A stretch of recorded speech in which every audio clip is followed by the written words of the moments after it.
teman-teman, pagi hari ini kita akan sedikit menyampaikan tentang pengantar bantuan non-tunai. Jadi di diskusi kita nanti kita akan melihat sebenarnya apa sih bantuan non-tunai.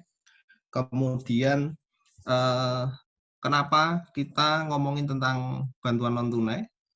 Kemudian kapan sebetulnya saat yang tepat atau kondisi seperti apa yang visible untuk dilakukan bantuan non-tunai. Kemudian kita juga biasa selalu bicara tentang risiko. Jadi bantuan non tunai pun juga ada risikonya. Mungkin bisa kita diskusikan juga sedikit upaya-upaya mitigasinya. Kemudian kita juga akan terakhir nanti kita akan diskusikan sebenarnya terminologinya bantuan non tunai sendiri seperti apa. Kemarin ada teman-teman yang menginisiasi ada cash for work, ada kemudian tadi Mbak Titi sempat cerita multiguna, ada lagi bagaimana untuk pendidikan, untuk kesehatan, dan lain sebagainya. Atau apa bedanya dengan voucher, kenapa ada bantuan non-tunai, tapi juga ada bantuan langsung tunai. Nah, hal-hal itu nanti mungkin juga akan kita diskusikan di sesi ini. Baik, teman-teman. Saya menyampaikan sedikit tentang bantuan non-tunai. Sekali lagi ini hanya sekedar pengantar. Dalam terminologi umum dikenal sebagai Cash and Voucher Assistant, CVA. Mohon maaf, kami di internal Wahana Visi Indonesia atau World Vision menyebutnya Cash and Voucher Programming, CVP, karena secara internal CVA sudah ada pengertian tersendiri. Ya. Kemudian itu diadopsi di Indonesia menjadi terminologi yang dipakai saat ini adalah bantuan non-tunai. Dulu ada bantuan dana tunai, ada bantuan transfer tunai dan lain sebagainya, ya. Tapi sebelumnya dulu juga sempat istilah cash based programming CBP, ada cash based assistant CBA, kemudian ada cash based intervention dan lain sebagainya. Ini sebenarnya adalah suatu bentuk respon kemanusiaan untuk menjawab pemenuhan kebutuhan dasar seperti pangan, perumahan, sandang, air bersih, kesehatan, pendidikan, bahkan bisa juga untuk melindungi pemulihan dan pengembangan sumber daya penghidupan dengan menggunakan transfer tunai atau voucher. Ya. Karena ini sebelumnya mohon maaf juga, karena ini online, kita tidak berhadapan langsung, jadi saya akan menyampaikan agak cepat. Nanti saya mohon teman-teman mencatat saja jika ada pertanyaan, kemudian setelah selesai baru kita diskusi, begitu ya. Kemudian kenapa kita memilih modalitas bantuan non tunai ini? Ya, ada dua alasan besar. Satu terkait dengan alasan kemanusiaan. Ngomongin tentang dignity atau harga diri. Tentu teman-teman memahami bahwa memiliki uang dalam bentuk apapun ya, karena sekarang ada uang elektronik, itu mempengaruhi harga diri kita. Sederhana ya, nggak mungkin saya ngajak meeting Mbak Titik di kafe kalau saya nggak ada duit, sederhana begitu. Malulah kira-kira kalau nanti dibayarin. Minimalnya ya bisa bayar sendiri, kan seperti itu. Ini ngomongin tentang harga diri. Yang kedua ngomongin tentang choice, pilihan, fleksibilitas. Kalau misalkan teman-teman datang bawa masker, ya maka otomatis mau tidak mau yang bersangkutan hanya ya udah terimanya itu, terima jadi, ya. Tapi begitu kita skemanya kita modifikasi sedikit dengan bantuan non tunai, sama-sama dia butuh masker, tapi mungkin dia akan memilih sesuai dengan interest dia, bahkan hanya sekedar warna atau model. Sama-sama masker kain yang bisa dicuci ulang, mungkin saya suka warna pink, tapi Mbak Titik mungkin sukanya warna hijau. Jadi ini terkait dengan fleksibilitas pilihan. Yang ketiga ngomongin tentang power transfer atau transfer otoritas atau kendali atau kontrol. Kalau misalkan hari ini saya mendistribusikan barang, makanan misalkan untuk keluarga atau masyarakat yang ditetapkan sebagai pasien dalam pengawasan. Karena organisasi concern pada anak-anak, saya membantu anak-anak di keluarga itu tetap tercukupi kebutuhan pangannya. Saya tahu ada anak balita umur 2 tahun atau 5 tahun, maka saya akan memberikan makanan bayi sesuai dengan usianya. Ini sebenarnya kalau ditarik ke pembelajaran tadi, teman-teman di video tadi, mohon maaf karena nggak ada suaranya. Kalau ada suaranya akan lebih mengenal, lebih pas sebetulnya. Jadi di sana dia ceritakan bahwa dia dapat bantuan, kemudian dia bisa menggunakan transfer yang dia terima untuk memenuhi kebutuhan dia. Dan dia tidak dilarang mau beli apapun. Ya. Tapi ya kalau teman-teman lihat, karena kita tepat memilih kelompok sasarannya, dia menggunakannya sesuai dengan kebutuhan dia. Jadi jangan lagi ragu-ragu atau khawatir, nanti kalau diberikan bantuan non tunai, transfer lewat bank atau lewat wesel pos, jangan-jangan dia digunakan untuk kebutuhan yang lain. Selama kita ketat pemilihan kelompok sasarannya, menyasar kelompok yang tepat, kasus-kasus seperti itu sangat kecil. Kemudian yang keempat adalah ngomongin link respon to recovery, menghubungkan antara respon tanggap darurat dengan pemulihan. Ya, jadi sebetulnya kalau ngomongin tentang bantuan non tunai, hari ini situasinya adalah dikatakan darurat. Jika kita memberikan bantuan atau transfer tunai hari ini, itu bukan semata-mata hanya menjawab kebutuhan hari ini, karena itu juga pasti akan terkoneksi bagaimana mereka mampu mempertahankan sumber penghidupan dia, ya, sumber penghidupan dia di masa yang akan datang. Contohnya, kalau misalkan sekarang banyak teman-teman yang rame-rame ngomongin tentang bagaimana nasib tukang ojek online, mereka punya angsuran, mereka pendapatannya tergantung harian dan lain sebagainya. Sama kayak cerita di video tadi. Dia pendapatan hariannya cuma 70.000, ya. Kebutuhan dia untuk belanja sehari bisa 50 ribuan, bisa kadang 80 ribuan, ya. Tapi dalam situasi bencana dia pendapatannya cuma 250 seminggu. Jadi sehari kalau di rata-rata nggak ada 40.000. Artinya kan ada selisih, ada gap sekian besarnya. Nah, gap itu yang sebetulnya kita isi bisa diisi untuk menjawab kebutuhan hari ini, sekaligus mempertahankan kondisinya agar dia bisa hidup lebih baik di masa yang akan datang. Yang kedua, ngomongin tentang alasan yang sifatnya sangat pragmatis. Ya, yang pertama adalah ngomongin tentang cost efisiensi biaya. Bayangkan kalau misalkan ya kita mendistribusikan bantuan dengan barang, maka ada sekian banyak cost yang harus ditanggung. Ada sekian banyak biaya yang harus kita tanggung. Misalkan ngomongin tentang bahan pangan, ya. Kita harus nyiapin gudang untuk menampung bahan yang mau kita distribusikan, kita harus nyiapin transportasi, kita harus nyiapin tenaga untuk mengontrol, kita harus memastikan keamanan dan lain sebagainya. Biaya-biaya itu bisa dipangkas, bisa dikurangi ketika kita pakai skema bantuan non tunai. Kenapa? Kita mau menyasar masyarakat untuk membeli bahan pangan. Kita nggak usah lagi nyetok pangan di gudang. Kita tidak perlu lagi sewa gudang. Karena kita bisa kerjasama dengan toko-toko bahan makanan atau toko retail atau warung sekitar. Mereka yang nyetok barangnya. Kita tinggal ngasih bantuan non tunainya kepada masyarakat, kepada penerima manfaat, dia yang akan belanja. Bagi teman-teman, bagi Bapak Ibu dari pemerintah, khususnya Dinas Sosial tentu sangat paham dengan bantuan pangan non tunai. Yang selama ini dari pemerintah transfer ke rekening penerima manfaat, mereka si penerima manfaat yang akan belanja di e-warung. Sehingga ada efisiensi biaya di sana. Pemerintah tidak lagi harus butuh banyak gudang untuk naruh barang yang sebelumnya didistribusikan dalam bentuk makanan menjadi bentuk non tunai. Yang kedua ngomongin tentang multiplier effect atau dampak ganda. Kalau waktu itu misalkan pemerintah memberikan bantuan dalam bentuk barang jadi, ya, maka semua barang itu sebetulnya ada di otoritas pemerintah. Masyarakat tinggal menerima barang tersebut, ya. Sehingga yang dapat benefit utama sebetulnya adalah pemerintah dengan perusahaan supplier bahan pangan itu. Atau kalau dengan organisasi ya supplier si organisasi.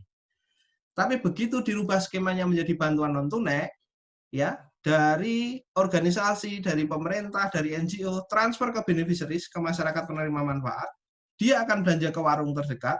Warung terdekatnya akan kulaan ke pasar kabupaten.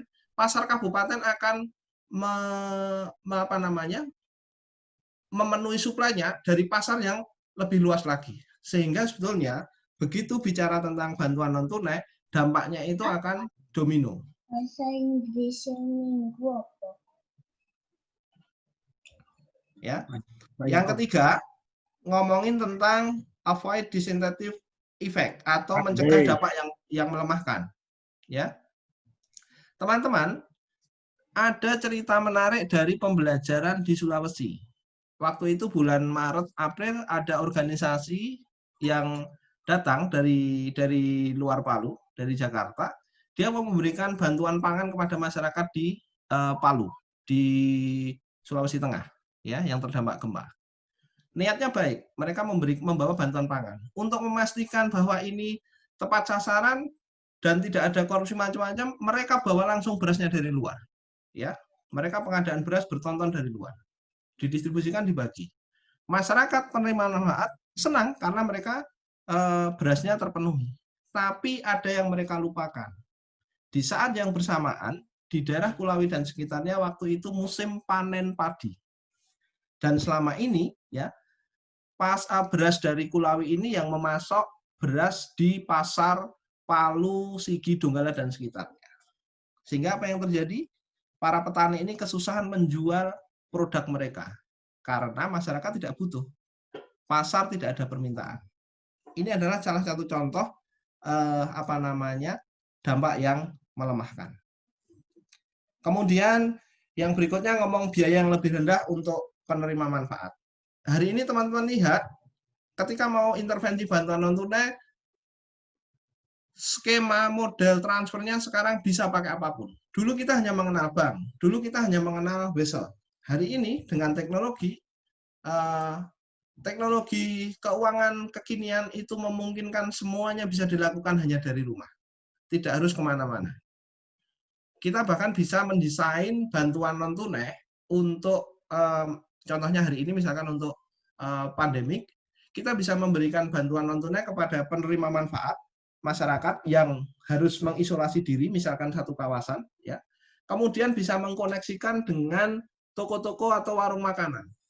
Bentuknya apa? Ya bisa voucher atau bisa juga transfer melalui jasa teknologi keuangan. Ya, mohon maaf nyebut merek. Misalkan contohnya adalah pakai GrabFood atau GoFood. Transfer bisa kita lakukan langsung ke mereka, daftar beneficiaries-nya bisa kita kasih ke mereka sehingga masyarakat tinggal menukarkan. Maka sebetulnya yang teraktif, yang mendapatkan benefit secara langsung iya masyarakat yang terisolasi tersebut. Tapi secara tidak langsung si tukang antarnya, si tukang ojeknya juga dapat, si warung atau toko-toko sekitar yang menyediakan berbagai macam makanan itu juga mendapatkan benefit karena transaksi tetap berjalan. Dan bagi penerima manfaat, dia tidak akan keluar banyak biaya. Yang kedua, ngomongin social distancing atau physical distancing, itu juga bisa terkelola dengan cukup baik. Yang berikutnya, kapan sih kita bisa memilih atau menggunakan bantuan non tunai? Ya satu, pasar harus berfungsi. Nah, untuk mengetahui pasar berfungsi atau tidak, apa yang kita lakukan? Yaitu yang nanti siang mau kita diskusikan. Mau nggak teman-teman bergabung dalam joint market assessment untuk memastikan melihat keberfungsian sistem pasar, ya. Tidak akan saya bicarakan banyak di sini karena itu nanti kita diskusikan di sesi siang. Kemudian yang kedua juga ngomongin tentang ketersediaan produk, ya. Hari ini ngomongin tentang bantuan non tunai. Ambil contoh Jakarta misalkan, untuk ngasih bantuan bahan pangan. Yakin nggak kita bisa ngasih bantuan non tunai dalam bentuk cash yang disasar untuk bahan pangan hari ini Jakarta, ya. Kenapa pertanyaannya begitu? Karena yakin nggak bahwa stok bahan makanan yang dijual di Jakarta itu semuanya diproduksi di Jakarta? Jangan-jangan ada banyak item yang diproduksi di luar dari Jakarta. Maka ini yang harus dipastikan. Begitu ada pembatasan akses bisa masuk dan lain sebagainya, tentu ketersediaan barang itu juga menjadi pertanyaan penting. Sehingga hati-hati ketika misalkan memutuskan bantuan non tunai, tersedia nggak stoknya itu. Yang berikutnya ketika kita mau ngomongin tentang misalkan pakai skema voucher, ya tadi yang saya cerita, contoh misalkan mau memberi bantuan pangan, kerjasama dengan vendor atau tukang ojek, kemudian kerjasama juga dengan warung-warung sekitar. Warung-warungnya, pedagangnya, mau nggak berpartisipasi, mau nggak mengikuti skema aturan kita. Karena kalau misalkan kita ngasih voucher nih, vouchernya dikasih, bentuknya voucher Indomaret misalkan. Ngasihnya di mana? Ngasihnya di Palu. Nggak ada gunanya. Kenapa? Karena bukan hanya pedagang tidak bersedia, tapi di Palu nggak ada Indomaret, contohnya. Ya. Kemudian yang keempat adalah akses. Ini ngomongin tentang geografis. Kalau hari ini ya atau teknologi, ya akses terhadap pasar atau toko yang terjangkau oleh penerima manfaat. Jadi ngomongin tentang sekarang harus meminimalisir hubungan atau koneksi langsung, semuanya pakai digital. Tapi pertanyaannya adalah penerima manfaat kita punya nggak akses terkait dengan itu semua? Ya, jangan-jangan kita mau ngasih voucher pulsa ke penerima manfaat, mereka nggak punya itu teknologinya. Ya, itu adalah beberapa persyaratan ketika kita mau memilih bantuan non tunai. Kemudian yang berikutnya adalah tersedianya sistem pembayaran yang bisa diandalkan, baik kepada vendor, toko maupun pada masyarakatnya. Dan yang paling penting adalah sistem identifikasi penerima manfaat yang bisa diandalkan. Itu yang saya sampaikan tadi. Karena ngomongin pandemi, ngomongin COVID-19 hari ini, nggak mungkin kita akan seperti situasi bencana alam. Datang ke tiap rumah, mendata, mencocokkan, memverifikasi, dan lain sebagainya. Maka harus dipastikan sistem pendataannya, sistem pencatatan datanya itu adalah yang yang bisa dipertanggungjawabkan. Kemudian yang berikutnya, ini juga harus bisa diterima secara politis. Jadi kalaupun kita sudah melakukan banyak hal, punya berbagai macam desain, tapi secara politis tidak bisa diterima masyarakat, ya nggak bisa. Contohnya waktu awal-awal, kenapa tadi Mbak Titi sempat menyampaikan di Palu dulu ada panduan terkait dengan padat karya atau cash forward. Karena awalnya, ya saya cerita, pemerintah daerah waktu itu sempat menolak. Mendengar istilah cash forward itu sudah langsung penolakannya sangat kuat. Ini nanti beresiko, ini nanti merusak, apalagi nanti ada duit di sana dan lain sebagainya. Ya, tapi pelan-pelan tim harus menjelaskan berulang kali hingga akhirnya bisa diterima. Akhirnya keluar panduan itu. Artinya kalau tidak bisa diterima oleh masyarakat secara politis, ya kita nggak bisa melakukan. Terakhir juga pemahaman dan persetujuan dari masyarakat atau calon penerima manfaat.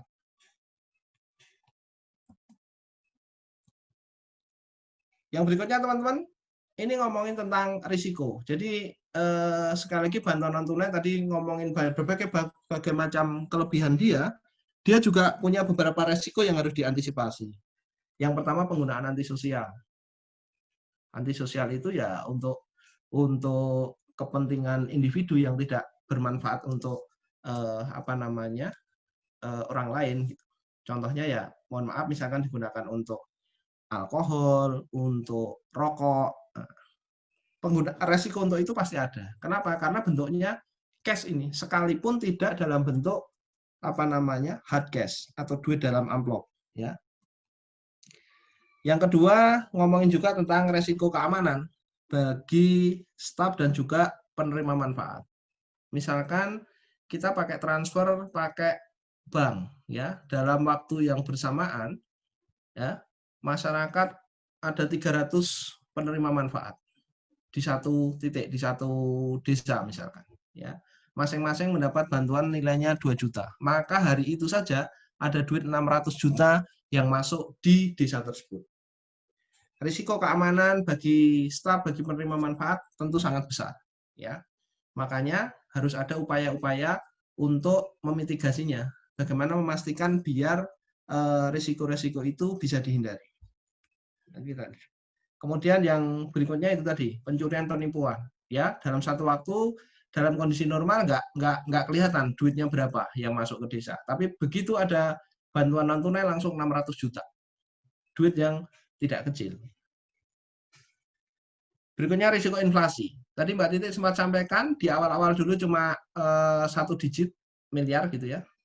Sampai bulan April itu bukan 100, hampir 200 miliar ya. Data yang masuk di kelompok kerja bantuan non tunai itu hampir 200-an miliar. Nah, kita belum update lagi sampai hari ini berapa. Karena setelah itu masih banyak aktivitas-aktivitas organisasi yang melakukan respon untuk pemulihan dan nominalnya jauh lebih besar. Karena untuk recovery terkait dengan sumber penghidupan. Angkanya nominalnya lebih besar daripada angka waktu awal-awal dulu. Bayangin aja kalau duit yang masuk sedemikian besar ada inflasi atau tidak. Nah, saya cerita sedikit, saya bulan April, waktu itu setelah ada angka sekitar 200-an miliar yang beredar, itu yang tercatat, yang terkonfirmasi di kelompok kerja bantuan non tunai. Saya konfirmasi pada pemerintah provinsi waktu itu, ternyata dari data BPS, inflasi di waktu yang sama, ya, di periode yang sama dari tahun yang sebelumnya cuma ada selisih sekitar 2%. Dan menurut BPS, dalam situasi daerah yang terdampak bencana, angka sekian itu tidak berarti. Artinya, bisa disimpulkan bahwa bantuan non-tunai yang dilakukan oleh banyak organisasi waktu itu sesuai dengan konteksnya dan menjawab kebutuhan masyarakat.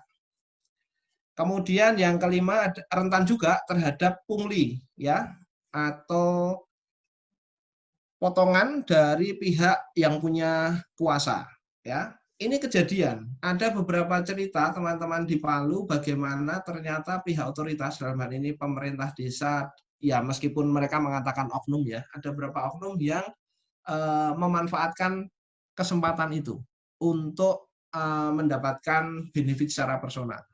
Jadi ada aparat desa yang mengumumkan ke warganya setelah menerima bantuan non tunai diminta untuk mengumpulkan kembali KTP. Alasannya mau ada bantuan.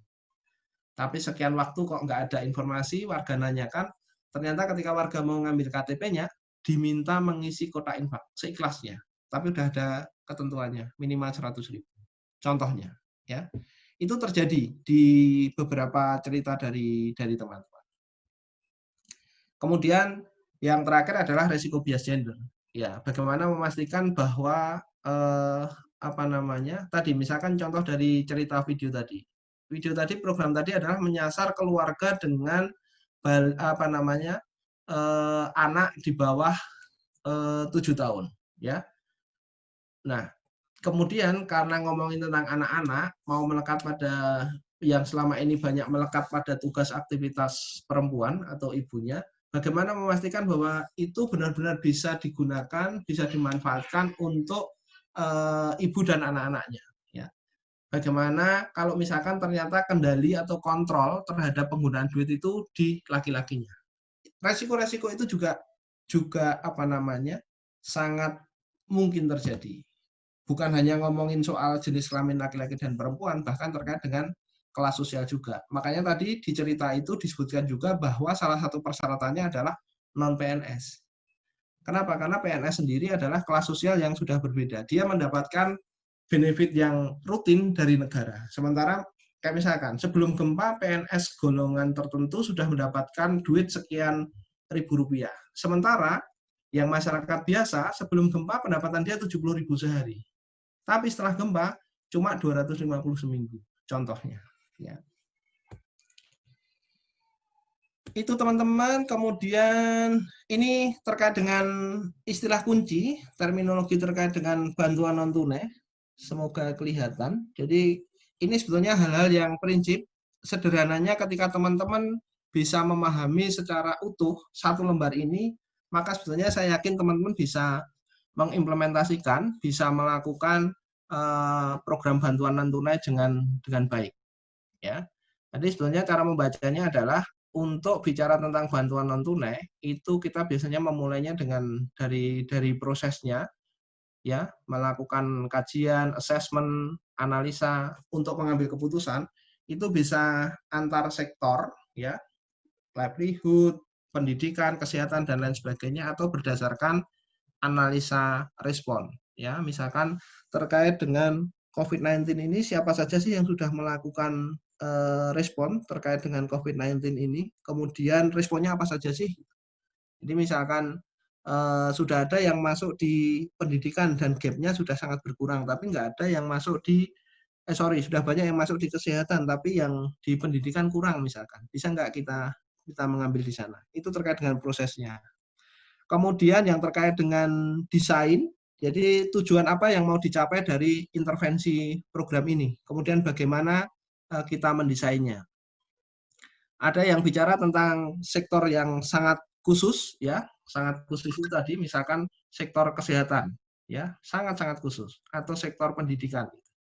Tapi ada juga yang kebutuhan dasar. Jadi kalau sektor khusus itu pokoknya ini mengarahnya adalah untuk kesehatan. Jadi bantuan non tunai kita hanya disasar untuk mendukung kesehatan. Misalkan mengganti biaya pengobatan, ya, bantuan non tunai dipergunakan untuk pembelian obat-obatan, itu sangat khusus. Tapi ada juga yang ngomongin tentang kebutuhan dasar. Contohnya tadi, yang di video tadi. Makanya disebut bantuan non-tunai multiguna atau multipurpose cash assistant. Karena tidak disebutkan secara spesifik. Tadi kalau teman-teman lihat di video itu, ada pertanyaan dari si ibu. Ini bantuannya digunakan untuk apa? Dijelaskan bahwa ini bisa digunakan untuk memenuhi semua kebutuhan hidupmu, apapun itu. Ya, itu disebut sebagai bantuan multiguna. Kemudian berdasarkan kualifikasi, ya, atau persyaratan yang harus dipenuhi, satu disebut tidak bersyarat, unconditional, ya. Kemudian yang kedua disebut bersyarat atau kondisional. Nah, dulu di zaman pemerintahan yang dulu sampai terakhir zaman SBY itu ada bantuan langsung tunai BLT atau ada yang nyebutnya balsem, ya, bantuan langsung masyarakat. Itu adalah termasuk unconditional cash. Jadi masyarakat pokoknya begitu memenuhi persyarat bahwa dia didata sebagai penerima manfaat, sudah langsung dia dapat.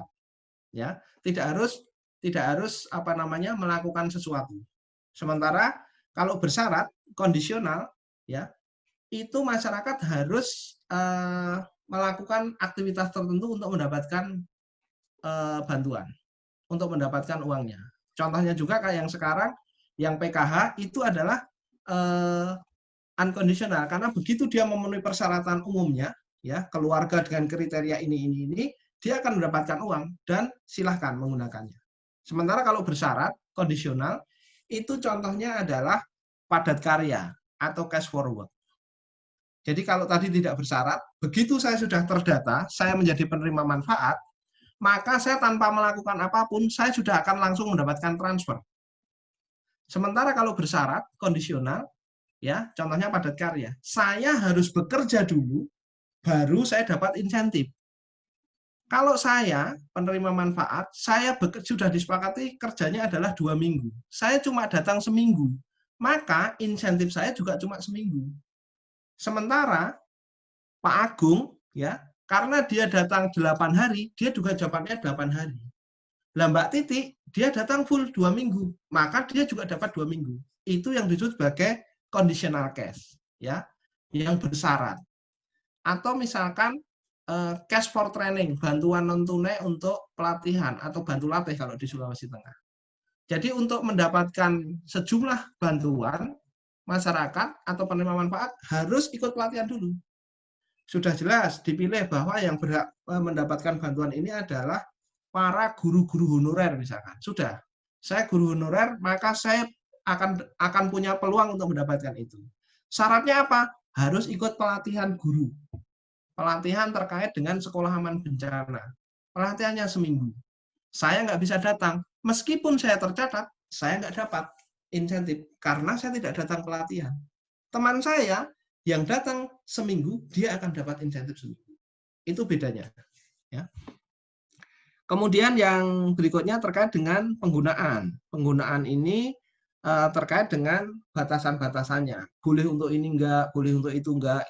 Ini ngomongnya ada dua, tidak terbatas ya atau terbatas ya. Jadi tidak terbatas itu adalah unrestricted, ngomongin tentang restriction, kemudian terbatas atau restricted ya. Kalau ngomongin penggunaan, kalau tidak terbatas rekomendasinya itu gunakan transfer tunai ya, bisa pakai e-cash atau bisa pakai transfer pemberian langsung dalam amplop secara hard cash gitu-gitu. Tapi dalam terminologi Indonesia yang gambar tangan itu, yang pemberian tunai langsung itu himbauan pemerintah tidak dilakukan. Itulah kenapa kita menyebutnya terminologi Indonesia menyebutnya bantuan non tunai karena tidak diberikan secara langsung dalam amplop maupun duit secara langsung ya. Kemudian kalau misalkan terbatas atau restricted ya, itu rekomendasinya adalah pakai voucher atau kupon ya. Kuponnya bisa pakai kupon komoditas atau kupon produk, bisa juga kupon nilai atau nominal. Contohnya kalau teman-teman lihat, misalkan teman-teman sekarang yang berada di kawasan perkotaan, familiar dengan voucher Indomaret, voucher apa namanya, bebas ongkir, misalkan belanja online, kemudian voucher potongan kiriman pakai GoFood atau pakai GrabFood, itu adalah contoh kupon yang nilai nominal. Tapi ada juga komoditas voucher, misalkan Anda mendapatkan voucher yang ini dibelanjakan untuk seperangkat peralatan masak. Ya udah, jelas. Pokoknya kebutuhannya apa namanya, nanti bisa belanjanya adalah peralatan masak itu, tidak bisa yang lain. Nah, voucher itu terbatasnya di situ. Ngomongin peralatan masak ya hanya peralatan masak. Ngomongin tadi bebas ongkir, ya bebas ongkir. Itu pun masih bersyarat lagi. Bebas ongkir hanya di area Jabodetabek. Begitu keluar Jabodetabek, ternyata tetap ada ongkirnya. Jadi Anda punya vouchernya, tapi tidak bisa dilakukan. Kenapa? Karena ngirimnya mau ke Solo.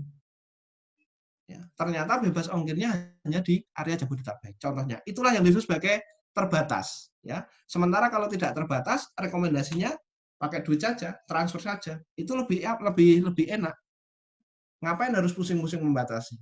Dan ketika teman-teman atau organisasi teman-teman sudah memilih unrestricted, tidak terbatas, jangan lagi berpikir bahwa, lah nanti masyarakat kalau menggunakannya untuk ini gimana? Kalau untuk membayar hutang gimana? Kalau untuk apa namanya membeli yang tidak diharapkan gimana? Maka itulah kuncinya untuk meminimalisir risiko-risiko itu tadi, memastikan si penerima manfaat itu harus benar-benar tepat. Ya. Kelas menengah jangan sampai mendapatkan bantuan non tunai dalam bentuk ini tadi, transfer ini tadi. Karena potensi bukan penggunaan yang salah ya, tapi penggunaan yang tidak seperti yang kita desain itu sangat mungkin. Ini contoh-contohnya. Nah, ini contohnya voucher, teman-teman. Contohnya adalah kitchen kit ya, peralatan ini ada nominal 100.000, terserah dia mau beli apa, tapi untuk peralatan dapur. Tidak bisa tidak. Ini beberapa contoh yang lain, misalkan berbagai macam kartu e-money yang ada di Indonesia dan lain sebagainya. Ini yang paling penting, teman-teman. Ini saya sampaikan sedikit beberapa data. Maaf, ini data yang dimiliki oleh Wahana Visi Indonesia terkait dengan bantuan non tunai ya. Jadi si penerima manfaat berdasarkan apa namanya kelompoknya, laki-laki paling banyak, kemudian ada perempuan, ada anak laki-laki, ada anak perempuan. Kemudian kita lihat baik berdasarkan sektor ya, ada terkait dengan WOS, ternyata yang dominan adalah perempuan, terkait dengan shelter yang dominan laki-laki, kemudian terkait dengan livelihood yang dominan laki-laki, terkait dengan kesehatan dan nutrisi yang dominan perempuan, terkait dengan pendidikan yang dominan anak-anak, terkait dengan child protection yang dominan anak-anak. Contohnya juga begitu. Ya. Kemudian ini terkait dengan penggunaan. Jadi untuk memastikan saja, melengkapi tadi kelengkapan informasi bahwa bantuan non tunai itu bisa dibilang tepat sasaran, kita bisa melihat bahwa mereka masyarakat di Sulawesi Tengah waktu respon Palu kemarin 36% ternyata menggunakan untuk pembelian pangan, ya. Kemudian yang kedua itu kebutuhan yang reguler seperti apa namanya, kebutuhan sehari-hari 23%, ya. Untuk perumahan 14%, untuk pendidikan 12%, untuk pakaian 8%, untuk kesehatan 1%, ya, dan lain sebagainya. Jadi itu kelihatan sekali, ya. Kemudian prioritas penggunaan uang ternyata 95% ternyata dipergunakan untuk anak-anaknya, untuk apa namanya, prioritas pemenuhan kebutuhan anak-anaknya. Kemudian terkait dengan pengambilan keputusan bisa dilihat 68% ternyata di tangan perempuan. Mereka yang punya kendali. 17% laki-laki dan 15% itu diputuskan bersama-sama. Kalau kepuasan ya kita bisa lihat 91% merasa puas dengan bantuan non tunai. Ini sekedar gambaran bahwa bantuan non tunai bisa menjawab kebutuhan masyarakat, termasuk kondisi hari ini, ya. Demikian teman-teman, demikian Mbak Titi, sekedar pengantar teman-teman, kita bisa lanjutkan dengan diskusi. Saya kembalikan dulu ke Mbak Titi. Silahkan. Terima kasih banyak Sulis, menarik sekali, terutama infografis mengenai penggunaan dan lain-lainnya itu menarik sekali. Dan tadi memang ada beberapa teman yang mengharapkan presentasi itu bisa di-share. Saya yakin nanti di Pokja akan di-share ya, Sulis? Iya, siap pasti. Ya, jadi nanti teman-teman, saya sudah mencatat daftar hadirnya. Sampai saat ini dari 72 peserta baru 51 yang mengisi. Nah, ini teman-teman akan kami masukkan ke dalam Pokja supaya diskusi tentang BNT ini akan lebih dalam gitu ya, dan juga belajar dari pengalaman yang selama ini sudah dilakukan oleh teman-teman.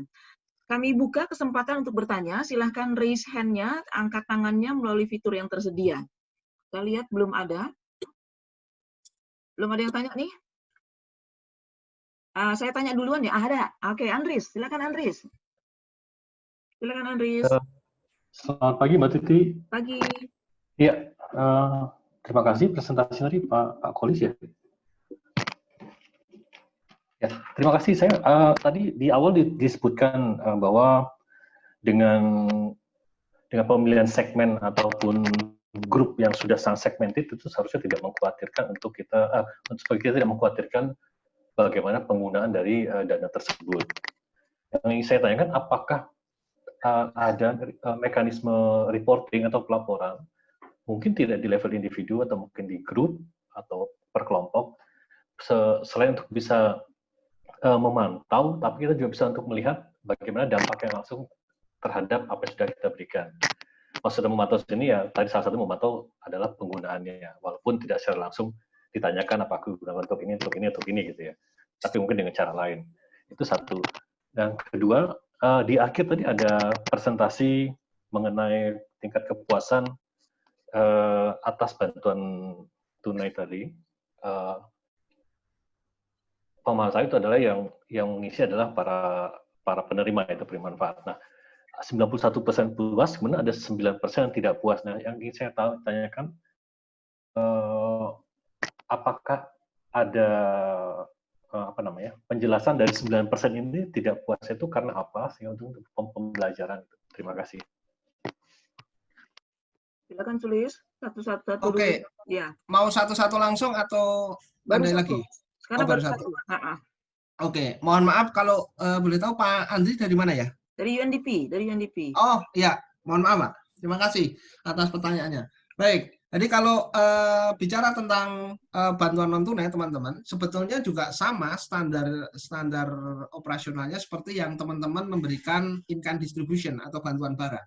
Tentu kan juga ada piranti monitoringnya untuk memastikan bahwa bantuan yang diberikan itu memang satu sudah diterima, yang kedua juga bagaimana apakah memberi kemanfaatan atau tidak, kemudian yang ketiga bagaimana dia menggunakannya, sederhananya begitu. Nah, di bantuan non tunai juga ada skema itu.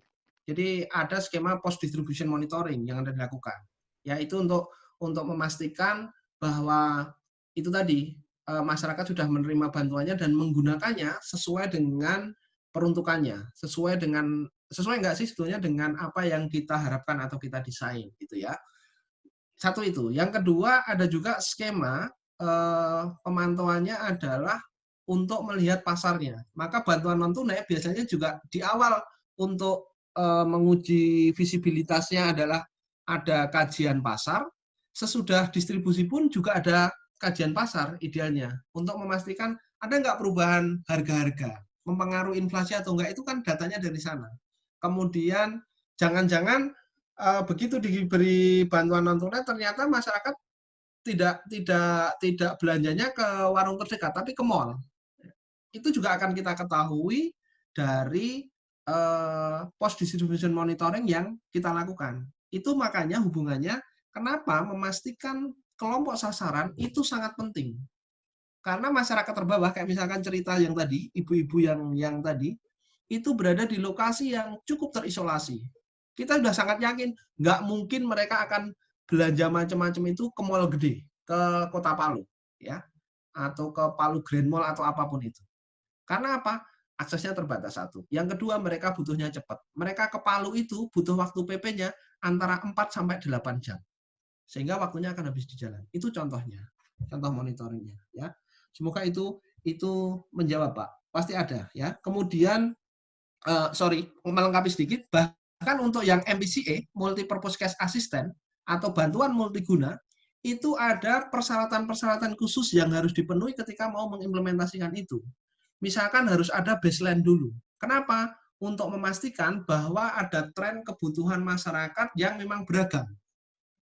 Ya, jadi biar tidak serta-merta MPCA itu gampang karena tinggal data masyarakat sudah terdata, kita tentukan berapa besaran rupiah yang mau dibantukan, transfer, selesai.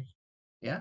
Tapi karena sedemikian gampang, maka persyaratannya juga tidak segampang itu. Harus ada studi baseline-nya. Itu yang dilakukan. Kemudian nanti harus menentukan harganya, ada yang disebut minimum expenditure basket, MIB. Ya, jadi keranjang belanja minimum masyarakat itu apa saja sih? Misalkan pangan, pendidikan, air, kesehatan, dan lain sebagainya. Nah, pengalaman di Palu kemarin, kita nggak pakai MIB. Kenapa? Karena nggak ada data MIB. Terus apa yang dilakukan? Teman-teman di Pokja waktu itu melakukannya adalah menggunakan standar, ada 2 acuan yang digunakan. Satu standar UMR, upah minimum regional. Yang kedua adalah Permensos 4 2015 terkait dengan bantuan sosial untuk masyarakat korban bencana. Ya, dari kedua peraturan tersebut baru ketemu angkanya. Kemudian setelah distribusi harus ada monitoringnya, ada endline studinya. Jadi di awal tadi ada baseline, di akhirnya ada endline untuk melihat tren penggunaannya. Itu Pak Andris. Yang kedua terkait dengan tingkat kepuasan, iya betul, memang ada 9% yang masyarakat tidak puas. Nah, ketidakpuasannya itu apa? Satu, terkait dengan ya biasa masyarakat kita sudah dibantu merasa masih kurang. Angkanya kok cuma segitu, harusnya lebih besar lagi. Saya merasa belum puas.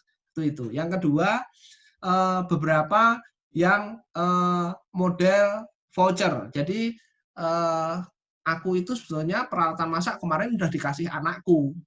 Kenapa ini dapatnya voucher peralatan masak lagi gitu. Jadi harusnya aku bisa membeli yang lain, tapi karena ini voucher peralatan masak, aku tidak bisa membelikan yang lain. Tapi secara generik, masyarakat di situ butuhnya adalah peralatan masak, karena rumahnya rubuh semua, peralatan masaknya hilang semua. Jadi kan kita nggak mungkin menjawab kemudian satu persatu. Ya. Itu terkait dengan kepuasan. Kemudian ada juga yang hal yang sangat remeh, Pak. Jadi waktu itu dia membawa dokumennya keliru, sehingga dia membawa KTP-nya bukan KTP-nya dia, tapi KTP keluarganya. Gitu. Nggak tahu waktunya seperti apa, pokoknya keliru membawa kartu identitas, sehingga itu kan tidak berlaku, dia harus balik lagi ke rumah. Itu yang membuat dia merasa tidak nyaman. Jadi lebih banyak pada soal-soal apa namanya teknis sih Pak, bukan sesuatu yang prinsipil. Mungkin demikian Pak Andris, silahkan jika masih ada pertanyaan lanjutan. Terima kasih Sulis. Masih ya, Andris masih mau lanjut? Silakan Andris. Ya. Atau yang lain dulu nggak apa-apa, yang lain dulu aja. Oke ya. Oke, sekarang Mas Aranggi. Mas Aranggi silakan. Halo Mas Sulis, ya ini perkenalkan teman-teman, Mas saya Aranggi, saya CEO-nya dari Cafe.com. Mas Anggi bisa agak mendekat ke speakernya. Ya, kurang jelas. Oh, kurang jelas. Oke, sekali lagi. Nah, bagus ya. Perkenalkan teman-teman baru mungkin di sini, nama saya Aranggi Sumarjan, saya CEO dari duithp.com. Kami fintech untuk bantuan non tunai untuk e-voucher. Sebenarnya saya masih belajar sama Pak Sulis di sini. Saya mungkin pengen belajar mengenai situasi COVID ini ya. Kalau menurut Mas Sulis, dari perspektif Mas Sulis, dari kami dari fintech Duit HP ini, bagaimana ya kami bisa membantu teman-teman, kita bisa lebih bermanfaat untuk membantu teman-teman dalam menyalurkan bantuan. Siapa sih yang perlu bantuan buat di situasi COVID ini dan bagaimana kita bisa membantu mereka? Mohon saran gitu aja, kira-kira secara umumnya. Makasih Mas. Oke, silakan Sulis. Hanya satu ya, nggak ada aja. Belum ada. Mungkin sambil berpikir ya. Silakan. Ya. Sorry, teman-teman kelihatannya sepaneng. Ini biar nggak sepaneng ya. Ini pertanyaan Mas Anggi ini seolah-olah menjadikan saya konsultannya Duit HP jadinya.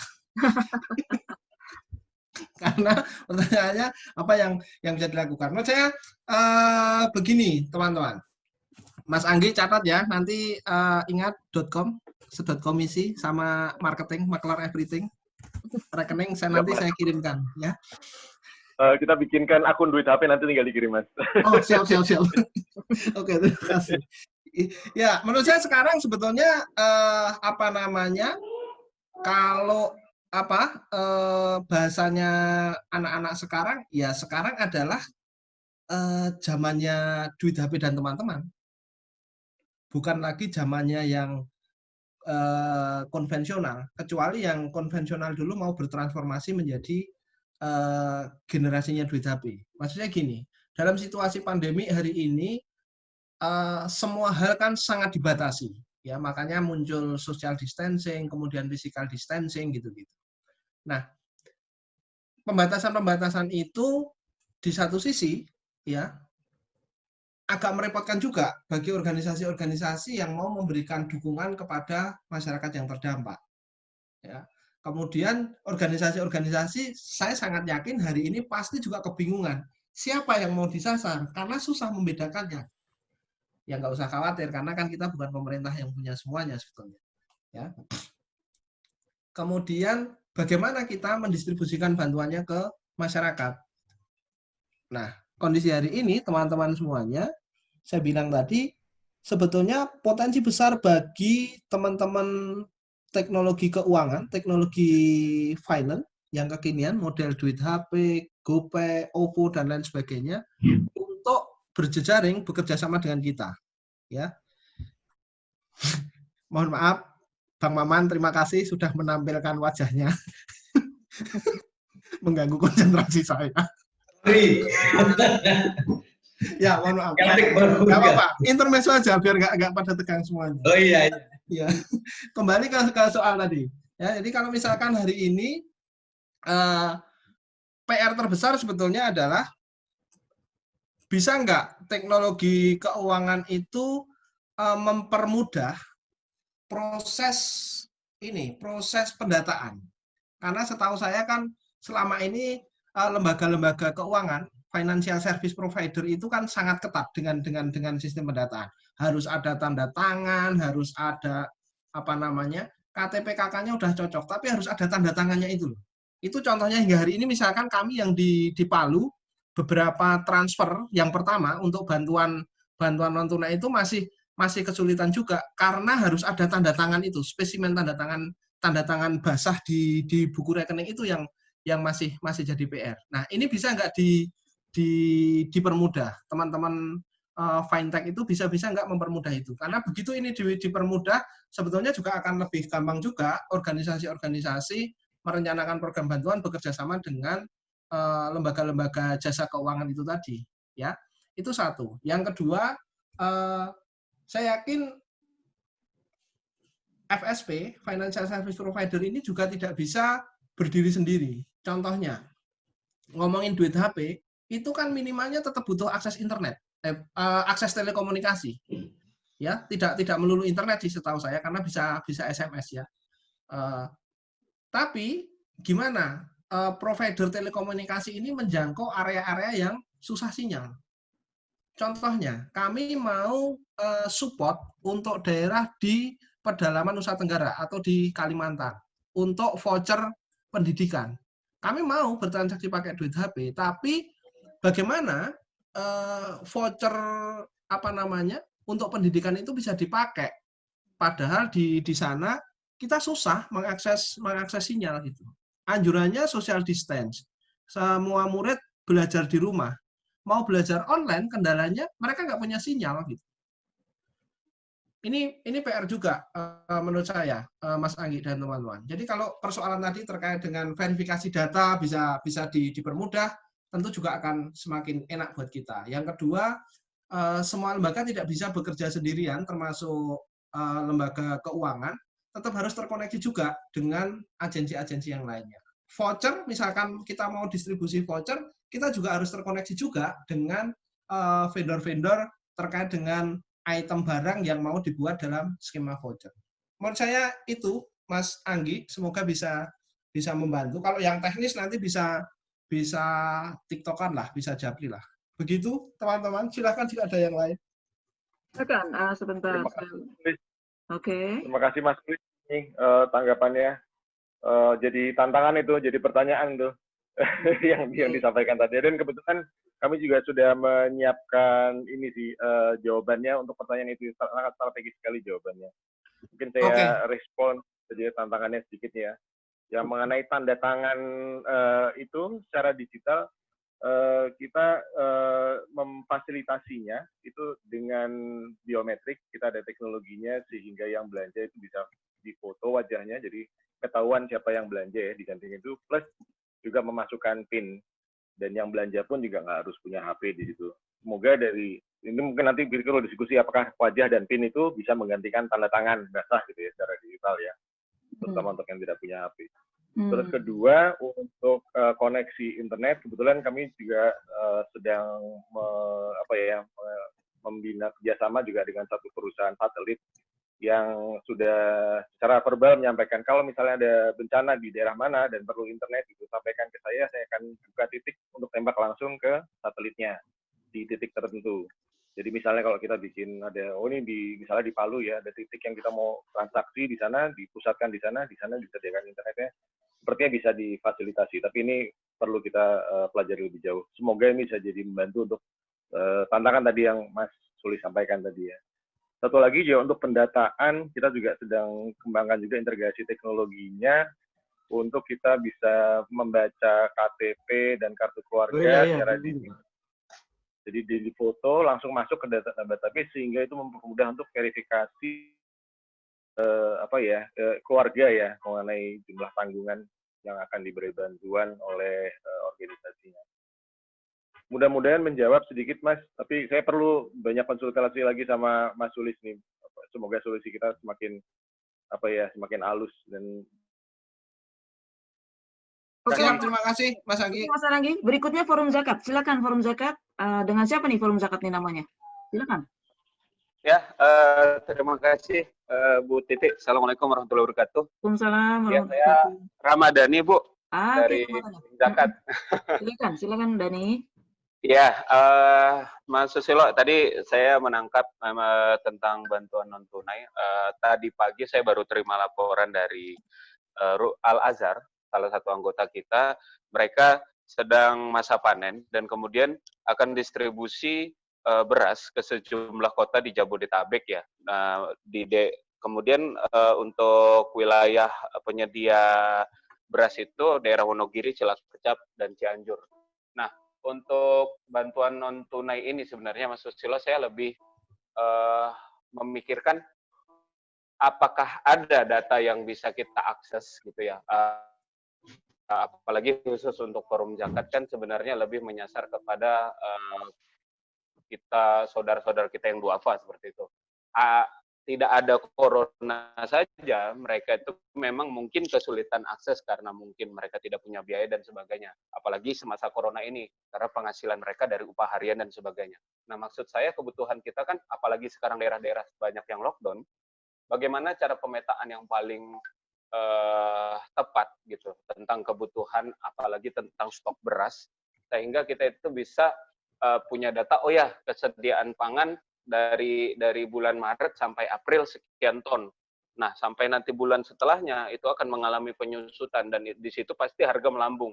Nah, mungkin di situ kita bisa masuk tuh untuk teman-teman duafa. Kalau tadi Mas Aranggi mungkin sudah memfasilitasi dengan teknis teknologinya, tapi sejauh apa kita bisa memetakan kekurangan-kekurangan bahan-bahan pangan, sembako dan sebagainya, Mas?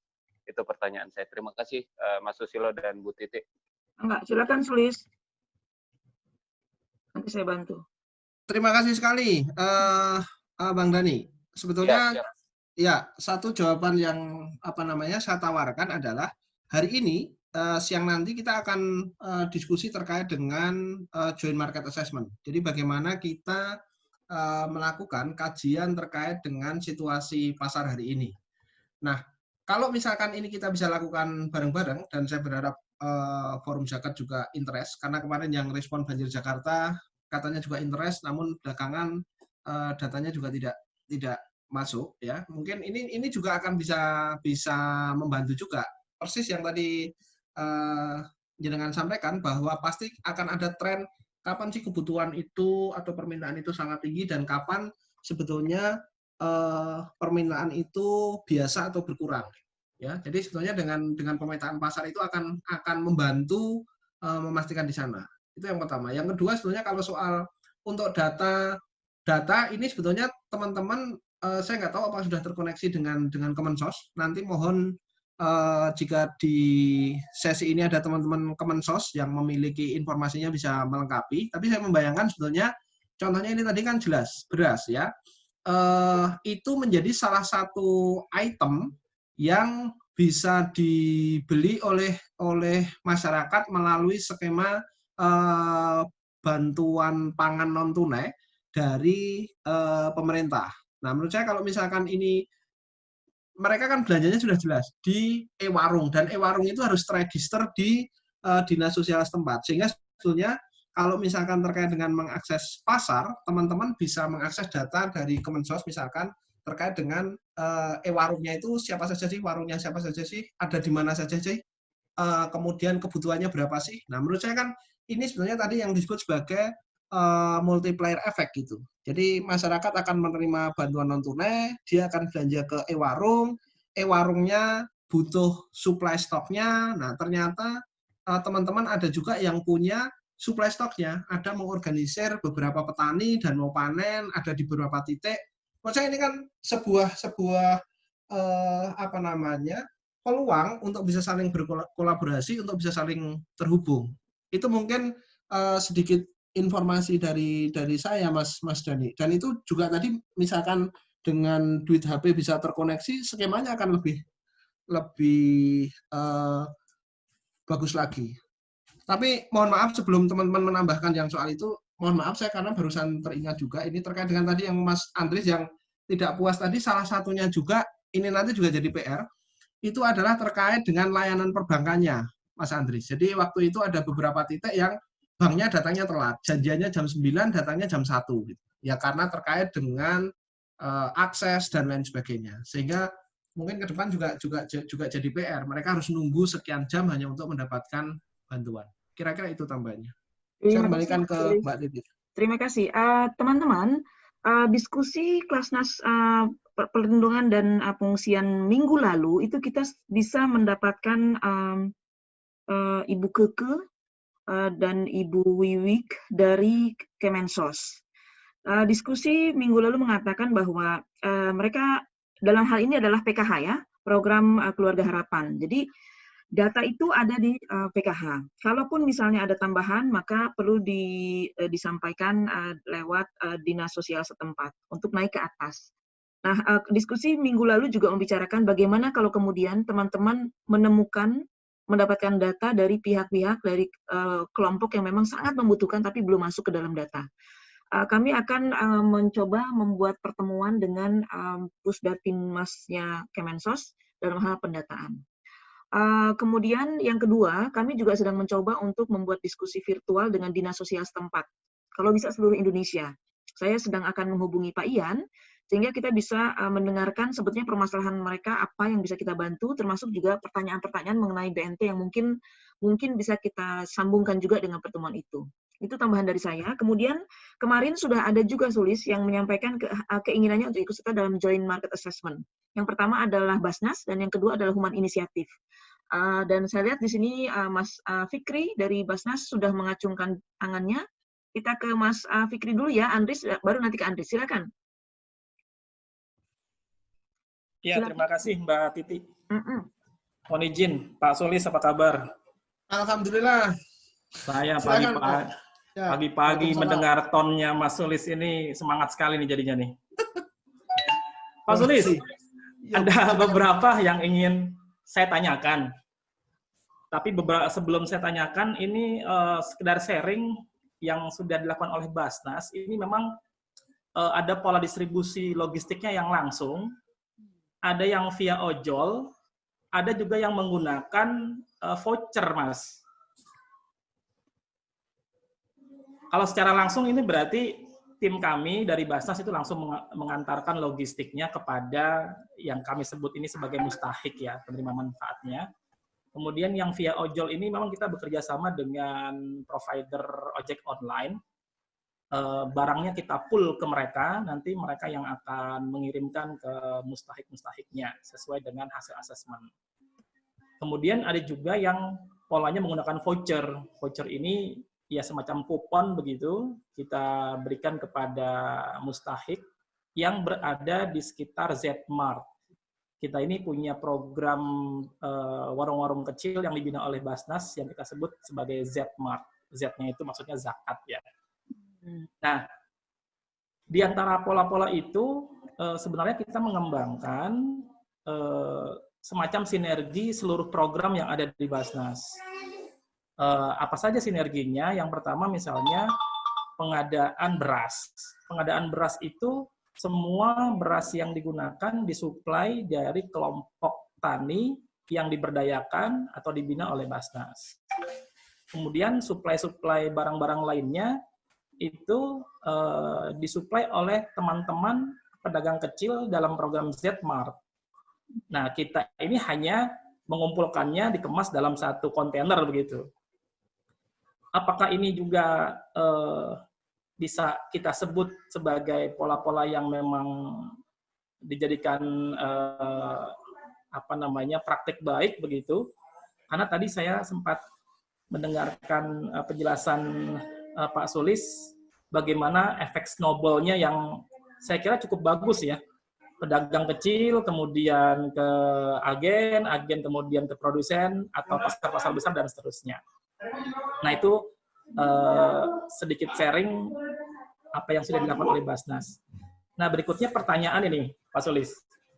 Yang pertama, apakah berdasarkan pengalaman Pak Sulis atau rekan-rekan yang lainnya selama menjalani program BNT ini, bantuan non tunai ini, pernah ada sinergi data ya, misalnya Basnas sudah melakukan program BNT ini, kemudian para penerimanya ini kita laporkan gitu datanya kepada pihak mana misalnya, apakah ke Kemensos atau kemana gitu, apakah ini pernah dilakukan sehingga tidak ada redundant ya, baik jenisnya maupun lokasinya, apalagi penerima manfaatnya seperti yang tadi sudah sempat diceritakan, ada penerima alat rumah tangga atau alat dapur gitu misalnya.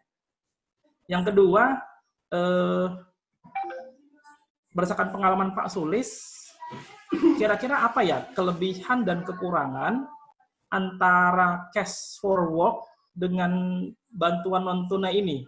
Karena ini kan sebenarnya program yang sama-sama menguatkan para penerima manfaat untuk secara mandiri bisa memenuhi kebutuhan dapur atau pangan atau logistiknya. Demikian. Mohon izin kalau kebanyakan Pak Sulis, mumpung ketemu ahlinya nih. Terima kasih Mbak Titi. Ya, silakan. Terima kasih. Silakan Sulis. Oke, terima kasih Mas Fikri. Assalamualaikum warahmatullahi wabarakatuh. Ya, menarik sekali cerita pembelajaran dari teman-teman Basnas ya. Dan dia sudah menceritakan bagaimana tadi efek karambol, multiplier efek itu dengan sangat detail gitu. Bagaimana mengorganisir dari kelompok petani, kemudian pedagang kecil, kemudian langsung ke para mustahiknya. Dan saya yakin sebetulnya kelompok petani, pedagang kecil ini juga bagian dari mustahik yang dikelola oleh teman-teman Basnas. Terima kasih. Kemudian yang kedua terkait dengan pertanyaan ya. Pertanyaan pertama terkait dengan sinergitas data. Kalau teman-teman aktif di Palu dan bergabung di kelompok kerja bantuan non tunai, pasti teman-teman ngerti persis bagaimana sinergitas data itu terjadi. Ya, PR-nya selama ini saya sampaikan saja. Kayak tadi misalkan saya sampaikan data per Maret April ya, yang masuk di kerja bantuan non tunai, distribusi uang yang masuk ke Palu itu sekitar hampir 200 miliar. Tapi saya yakin angkanya pasti lebih gede dari itu. Kenapa? Karena banyak organisasi yang tidak melaporkan informasinya. Ya, nah kalau teman-teman aktif di kelompok kerja bantuan non tunai waktu di Palu di Sulawesi Tengah, teman-teman akan ngerti persis bagaimana di setiap pertemuan itu kita bahkan ada semacam resolusi konflik hanya terkait dengan area, terkait dengan wilayah. Organisasi saya masuk ke Jono Oge. Organisasi yang lain ternyata ada 5 organisasi yang masuk di Jono Oge juga. Yang disasar juga sama. Sehingga akhirnya karena kita aktif ketemu, maka kita bisa berbagi. Oke lah, karena kita pakai multiguna, 5 organisasi masuk Jono Oge, apa yang bisa kita lakukan? Kita sama-sama nggak bisa keluar dari Jono Oge. Ya, akhirnya yang kita lakukan adalah di Jono Oge ada berapa penerima manfaat. Kita mau transfer 3 bulan nih. Bulan pertama jatahnya siapa, bulan kedua jatahnya siapa, bulan ketiga jatahnya siapa.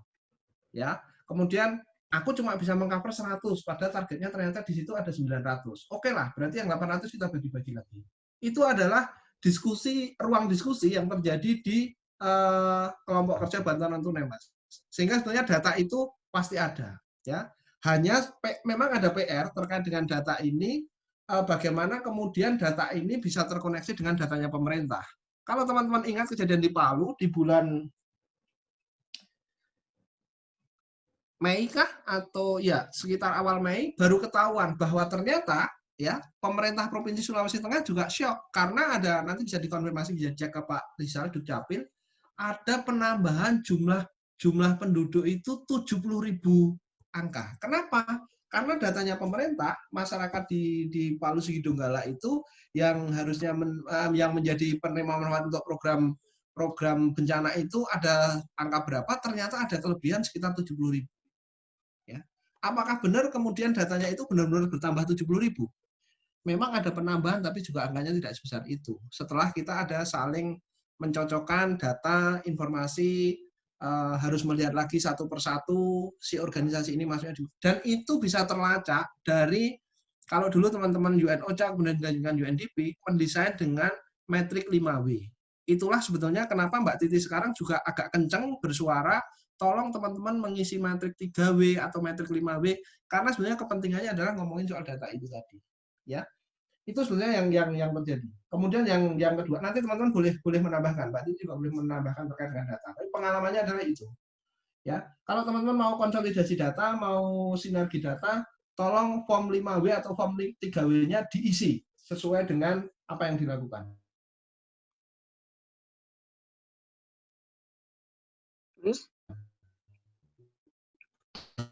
Sulis, suaramu kemana? Halo? Sulis suaranya hilang. Oke teman-teman, sambil menunggu Sulis masuk. Pengalaman kami juga dari koordinasi yang dilakukan seperti selalu terjadi. Termasuknya adalah bantuan non tunai berkondisi atau conditional cash, karena orang disyaratkan melakukan sesuatu dulu baru mendapatkan upah, atau dalam bahasa kita nyebutnya insentif. Ya, kalau misalkan sudah disepakati 5 hari, kemudian dia cuma datang 3 hari, maka dia insentifnya hanya 3 hari. Kalau dia full 5 hari, ya dapat 5 hari. Kalau tidak datang, ya tidak dapat, meskipun sudah terdaftar sebagai penerima manfaat. Itu adalah bantuan berkondisi.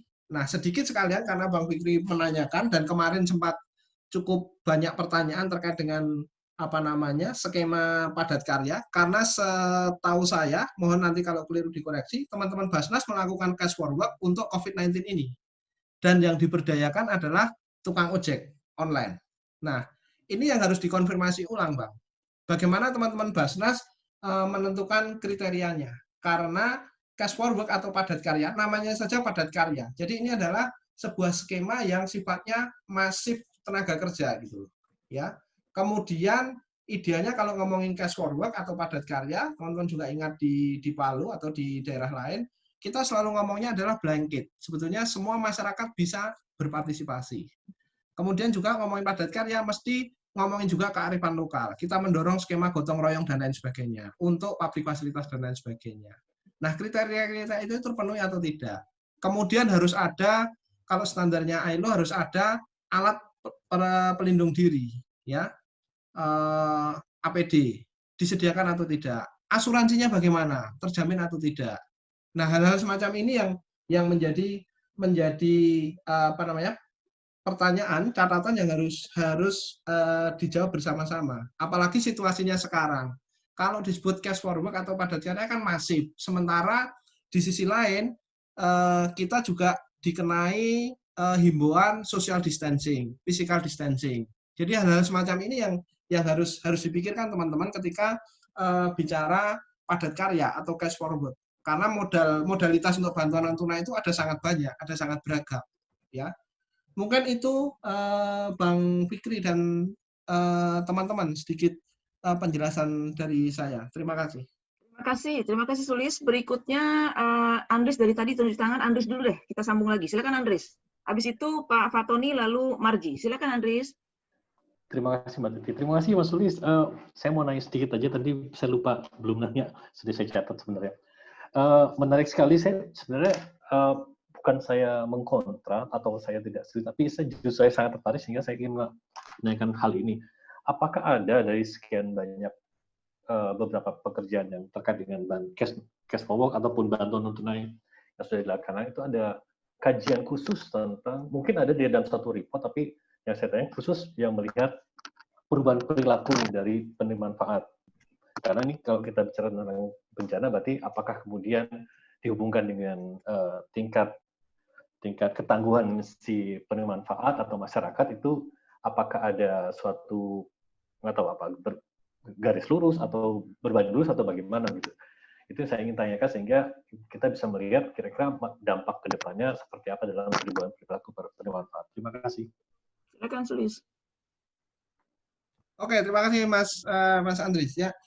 Persis Mas. Jadi sebetulnya ada banyak kajian terkait dengan bantuan non tunai ini. Untuk saya memberikan informasi aja terkait dengan program bantuan non tunai di Sulawesi Tengah dan di Nusa Tenggara Barat saja, ada beberapa kajian yang mengkaji itu. Hanya mungkin sampai sekarang masih dalam proses pendokumentasian, ya. Termasuk salah satunya sebetulnya adalah video yang saya sampaikan tadi, digital storytelling tadi, sebetulnya adalah salah satu metode kajian riset terkait dengan bantuan non tunai yang dilakukan oleh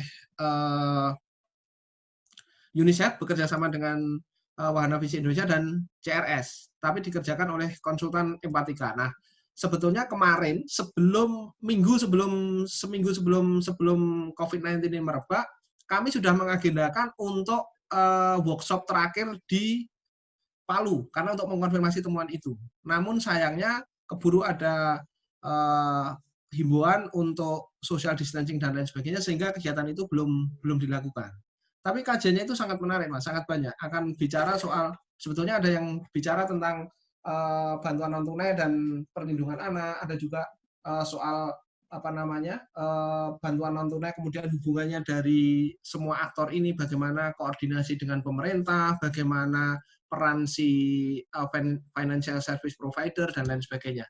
Kemudian ada juga kajian yang terkait dengan bagaimana dampak dari bantuan non tunai ini. Salah satunya memang melihat perubahan perilaku masyarakat ya. Tapi sekali lagi prosesnya itu masih setahu saya masih dalam proses finalisasi yang sedikit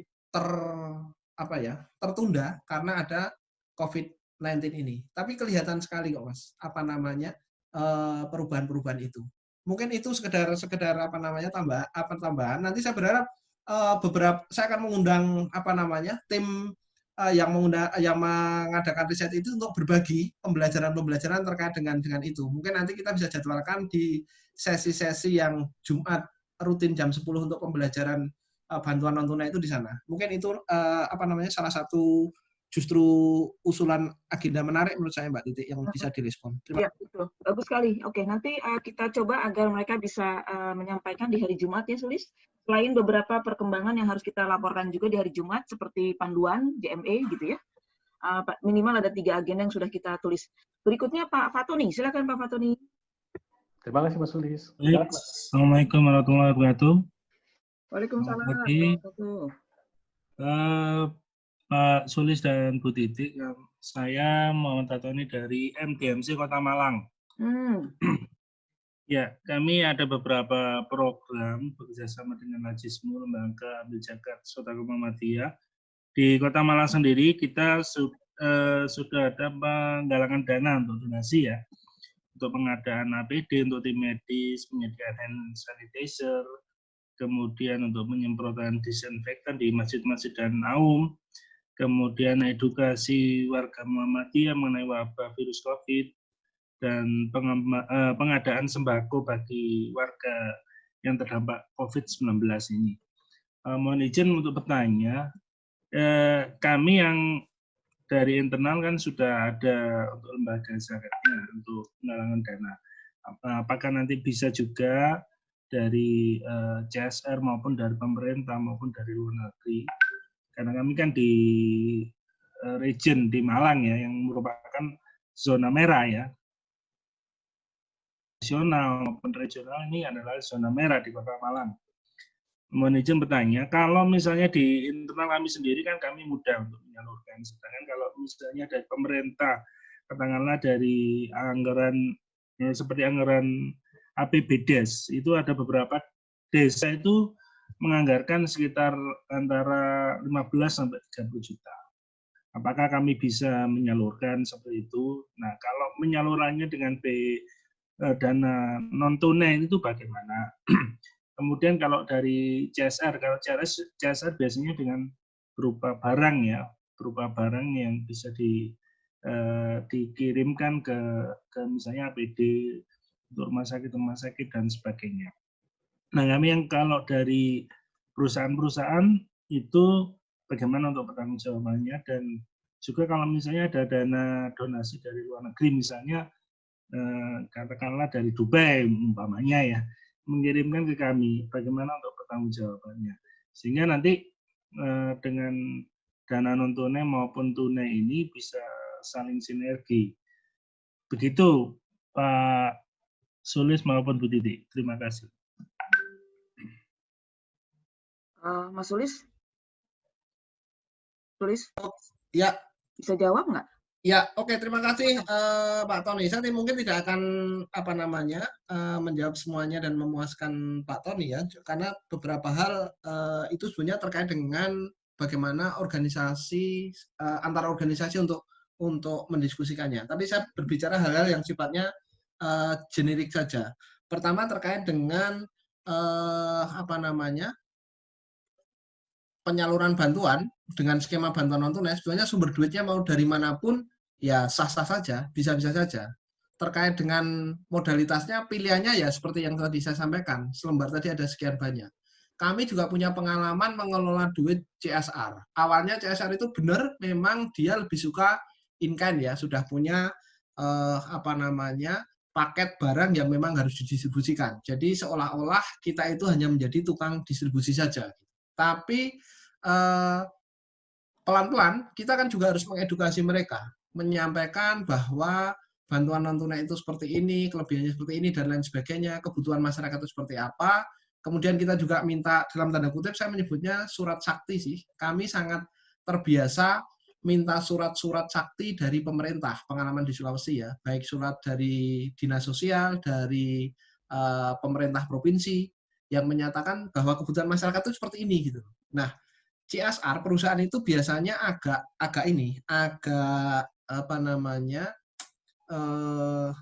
mudah untuk berubah strateginya ketika ada itu tadi, saya bisa sebut surat sakti dari pemerintah. Jadi itu pengalaman dari kami. Sebenarnya sangat mungkin semuanya. Terkait dengan pelaporan kan sama juga.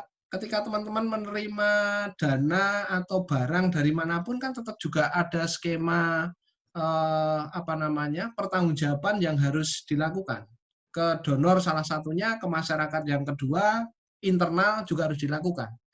Dalam bantuan non tunai pun juga sama, Mas. Sama, Pak. Jadi sama-sama tetap harus ada mekanisme akuntabilitasnya. Pertanggungjawaban kita juga ke donor ada, ke masyarakat ada, ke internal juga ada. Saya mencoba memahami mungkin yang dimaksud Pak Tony, kalau barang kan jelas. Kita terima barang 50 ton, maka kita distribusikan juga 50 ton. Masyarakat juga terima 50 ton. Selesai gitu. Tapi kalau duit bagaimana? Karena kita maunya kan mereka bisa memenuhi kebutuhannya. Ya kita sebetulnya mekanisme pelaporannya sama, kita menerima duit yang harus didistribusikan itu adalah 50 juta. Maka ya 50 juta itu yang harus kita laporkan. Soal penggunaan kan di luar kita. Jangan berasumsi bahwa ketika memberikan bantuan 50 juta, kita harus sampai memonitoring duitnya 50 juta untuk apa. Kenapa? Karena saya khawatir nanti duitnya disalahgunakan. Apakah Anda yakin kalau memberikan barang juga tidak disalahgunakan? Dari survei Joint Market Assessment di Palu, setelah tsunami itu, ternyata temuannya 25% barang yang beredar di Palu itu adalah barang sumbangan. Artinya apa? Masyarakat menjual ya barang-barang bantuan yang diterima karena mesti over, karena mesti berlimpah, ya dijual untuk mendapatkan duit. Fakta yang kedua, berarti masyarakat itu butuhnya duit, bukan barang gitu loh. Itu yang menunjukkan bahwa bantuan non tunai itu memiliki fleksibilitas yang sangat tinggi. Ya, jadi jangan khawatir teman-teman. Pertama asumsi bahwa duit itu lebih mudah diselewengkan, nanti dulu barang juga sama. Buktinya apa? Ya di Palu itu 25% barang yang beredar di pasar Palu itu hasil JMA ya, itu menunjukkan bahwa itu adalah barang bantuan yang dijual. Ya, artinya ada kebutuhan soal duit karena mereka butuhnya duit bukan barang. Kenapa nggak butuh barang? Karena saya kemarin dari organisasi A sudah dapat item barang, hygiene kit. Dari organisasi B dapat lagi hygiene kit. Dari organisasi C dapatnya hygiene kit. Hygiene kit saya cukup untuk 3 bulan. Ini dapat dari 3 organisasi bisa 9 bulan. Padahal saya butuh duit untuk beli bahan pangan. Maka yang saya lakukan apa? 2 hygiene kit saya jual. Itu adalah kejadian di Palu. Demikian Mbak Titik dan teman-teman. Terima kasih. Semoga membantu Pak Tony. Terima kasih. Terima kasih banyak. Ya, Pak Tony, sudah ada? Sudah cukup? Cukup ya? Tapi memang pengalaman, saya juga ingin berbagi sedikit pengalaman dan juga tidak cuma di Indonesia tapi di luar negeri juga. Jadi memang kalau kita perhatikan, kalau saya ingat ketika saya ada di lapangan ketika bencana, dan saya melihat begitu banyaknya bantuan dalam bentuk barang, saya ingat sekali waktu di Sumatera Barat, pos komando yang besar dengan antrian orang mengambil barang. Kemudian tidak jauh dari situ ada sebuah tempat juga di mana saya melihat barangnya sama. Ternyata memang benar bahwa orang yang menerima bantuan dari pos komando itu kemudian menjual barangnya, atau orang yang menerima dari bantuan dari NGO yang lain, LSM yang lain itu kemudian menjual barangnya ke pedagang yang membeli barang itu. Jadi memang barang itu sangat-sangat rentan untuk kemudian diselewengkan. Pengalaman di luar negeri juga di negara-negara yang di Sudan, di Lebanon, itu menunjukkan bahwa selama ini paling tidak studi yang dilakukan oleh ODI itu menunjukkan penggunaan bantuan non tunai itu lebih disukai oleh penerima bantuan. Begitu ya Pak Fatodi, mudah-mudahan memberi pencerahan. Berikutnya Marji, silakan Marji. Ya, terima kasih Bu Titi. Saya cuma mau membagi ide aja, karena sekarang nih, tadi kan teman-teman bicara tentang unconditional cash ya, saya pikir malah ini juga sesuatu metode baru yang bisa kita pakai untuk memperbesar penyebaran materi-materi edukasi kita. Jadi kita bisa membuat unconditional cash misalnya dengan cara menggunakan metode cash for online training, atau misalnya kita men-training masyarakat atau kader secara online, lalu kader kita beri target, misalnya dia bisa menyebarkan ya, baik secara online, lewat telepon, SMS, dan lain sebagainya kepada sekian banyak masyarakat, dan juga mendapat feedback dari mereka mengenai panduan-panduan selama karantina, isolasi, self-distancing atau physical distancing, makanan sehat, dan lain sebagainya, ya, materi-materi kayak itu. Nah, nanti itu kita bisa jadikan panduan, dan kita juga bisa melakukan online PDM juga ya kepada masyarakat, apakah memang mereka mendapatkan materi itu, dan lain sebagainya, dan itu bisa menjadi kita paketkan dalam cash for online training. Hal-hal semacam itu yang justru sekarang kita coba buat ya, ide-ide baru yang mungkin nggak kepikiran sebelumnya. Karena saya pikir sekarang nih, yang paling penting adalah penyebaran informasi yang tepat dan ke masyarakat, dan kita bisa menggunakan cash atau voucher ini secara baik. Lalu yang kedua, tadi bicara tentang voucher, sebenarnya isunya adalah pengendalian harga sih teman-teman. Jadi kalau sekarang kita tahu ya, masker segede masker itu, wah udah ada yang sampai 1 juta per box dan lain sebagainya. Nah, walaupun memang di sini kita tidak menyarankan masker ya sebagai komoditas utama, karena masker sendiri masih dipakai untuk APD-nya petugas kesehatan, tapi misalnya barang-barang lain yang dibutuhkan seperti sabun dan lain sebagainya, yang atau disinfektan yang juga harganya sekarang mulai melambung. Nah, itulah gunanya voucher-voucher online ini digunakan supaya kita yang NGO bisa punya bargaining position kepada para vendor kita untuk pokoknya harganya segini. Kalau kita cuma kasih multi-purpose cash assistance, bisa jadi masyarakat terus kemudian ke toko rame-rame dan harga bisa naik kan, gitu, karena demand naik. Tapi kalau kita udah pakai voucher, sebenarnya itu jadi menekan harga. Jadi ya memang mereka harus menjual atau memberikan kepada masyarakat sesuai dengan perjanjian mereka kepada kita. Seperti itu aja Bu tambahan saya. Wah, menarik sekali ya. Menarik sekali. Menarik idenya unconditional cash assistance untuk edukasi online, dan tidak cuma masalah panduan COVID juga, tapi mungkin untuk anak-anak sekolah itu, Marji. Mengingat anak-anak sekarang sekolah di rumah dan belum tentu orang tuanya punya pulsa, kemudian juga gurunya juga belum tentu punya pulsa. Kalau teman-teman menjadikan ini sebuah bantuan untuk mereka, itu akan sangat menolong sekali mereka ya, Marji. Saya catat idenya, nanti kita sampaikan kalau itu juga bisa menjadi dorongan kepada para pelaku bantuan non tunai untuk mendiversifikasi bantuannya. Tadi kalau Basnas, BTB sudah memberikan ke ojol, kemudian ke pedagang, mungkin pelaku yang lain juga bisa memikirkan tentang ibu-ibu yang di akar rumput yang membutuhkan bantuan, kemudian guru-guru untuk bisa mendapatkan BNT dalam bentuk usaha yang menjadi bantuan non tunai. Makasih Marji. Pak Hamid, silakan Pak Hamid. Oke, terima kasih. Perkenalkan, saya Abdullah Hamid Hasan. Saya aktif di Basnas Tangga Bencana dan saat ini juga aktif di Sekber Relawan Penanggulangan Bencana. Mohon izin, saya mau sharing screen saja. Baik, silakan. Ya, oke. Share saya, silakan Bapak. Oke, saya mau sharing screen terkait untuk survei kami kepada kawan-kawan untuk sebentar, saya sharing screen dulu. Oke. Ya. Oke. Sebentar. Oke. Saya sharing ya. Nah, ini adalah survei kami kepada masyarakat dan juga relawan. Kami di tim TIC SRPB Jatim, kami melakukan beberapa aktivitas, yaitu di beberapa Bakorwil di Jawa Timur untuk penanganan atau pencegahan penyebaran virus corona, termasuk diantaranya penyemprotan desinfektan.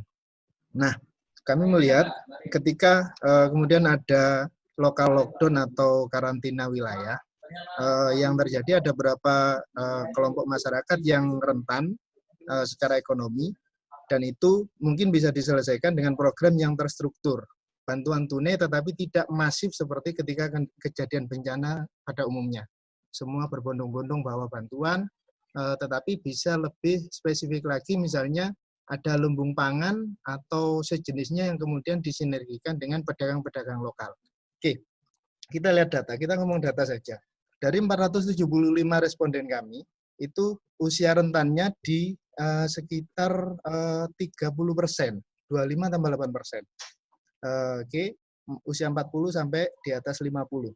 Kemudian jenis kelamin responden kami ada 60% pria dan 38% wanita. Artinya rata-rata mereka adalah pencari kerja utama. Itu 53%. Kemudian formal, kantoran, dan relawan sekitar 70 orang yang menyurvei, yang kantoran 135 orang, sisanya adalah dari wira swasta. Oke, kita lihat apa sih kebutuhan mereka itu di ini sebaran wilayahnya ya, masih lebih dominan Surabaya, Sidoarjo, daerah lain mungkin beberapa. Nah, ketika kami bertanya semenjak virus COVID meluas, apakah mereka masih bekerja? 39% mengatakan tidak. Artinya ini menjadi concern bersama bahwa bantuan ini harus tepat sasaran, sehingga mereka yang kemudian menjadi sumber mata pencaharian utama atau pencari dana di keluarganya, mereka bisa terbantu. Kemudian pekerjaan terakhir, berusaha sendiri ada 28 orang, yang bekerja kepada orang 34%. Artinya sesuai dengan survei sebelumnya bahwa mereka yang mungkin yang dari buruh atau pegawai ini yang mungkin berhenti ketika terjadi wabah corona ini. Nah, ini di sisi penghasilan hanya sekitar 20% yang penghasilannya di atas UMR, 3 juta sampai di atas itu. Sisanya adalah mereka yang jauh berada di bawah UMR, di bawah 3 juta. Kemudian karena kondisi rawan COVID ini, 28% bilang bahwa mereka berhenti dari pekerjaan mereka. Artinya tidak ada penghasilan tetap yang mereka dapatkan. Makanya kenapa kok saya concern kemudian bagaimana sih kemudian mekanisme bantuan langsung tunai atau bantuan berupa barang ini bisa tepat ke mereka dan tidak menumpuk seperti yang disampaikan dari data sebelumnya. Kemudian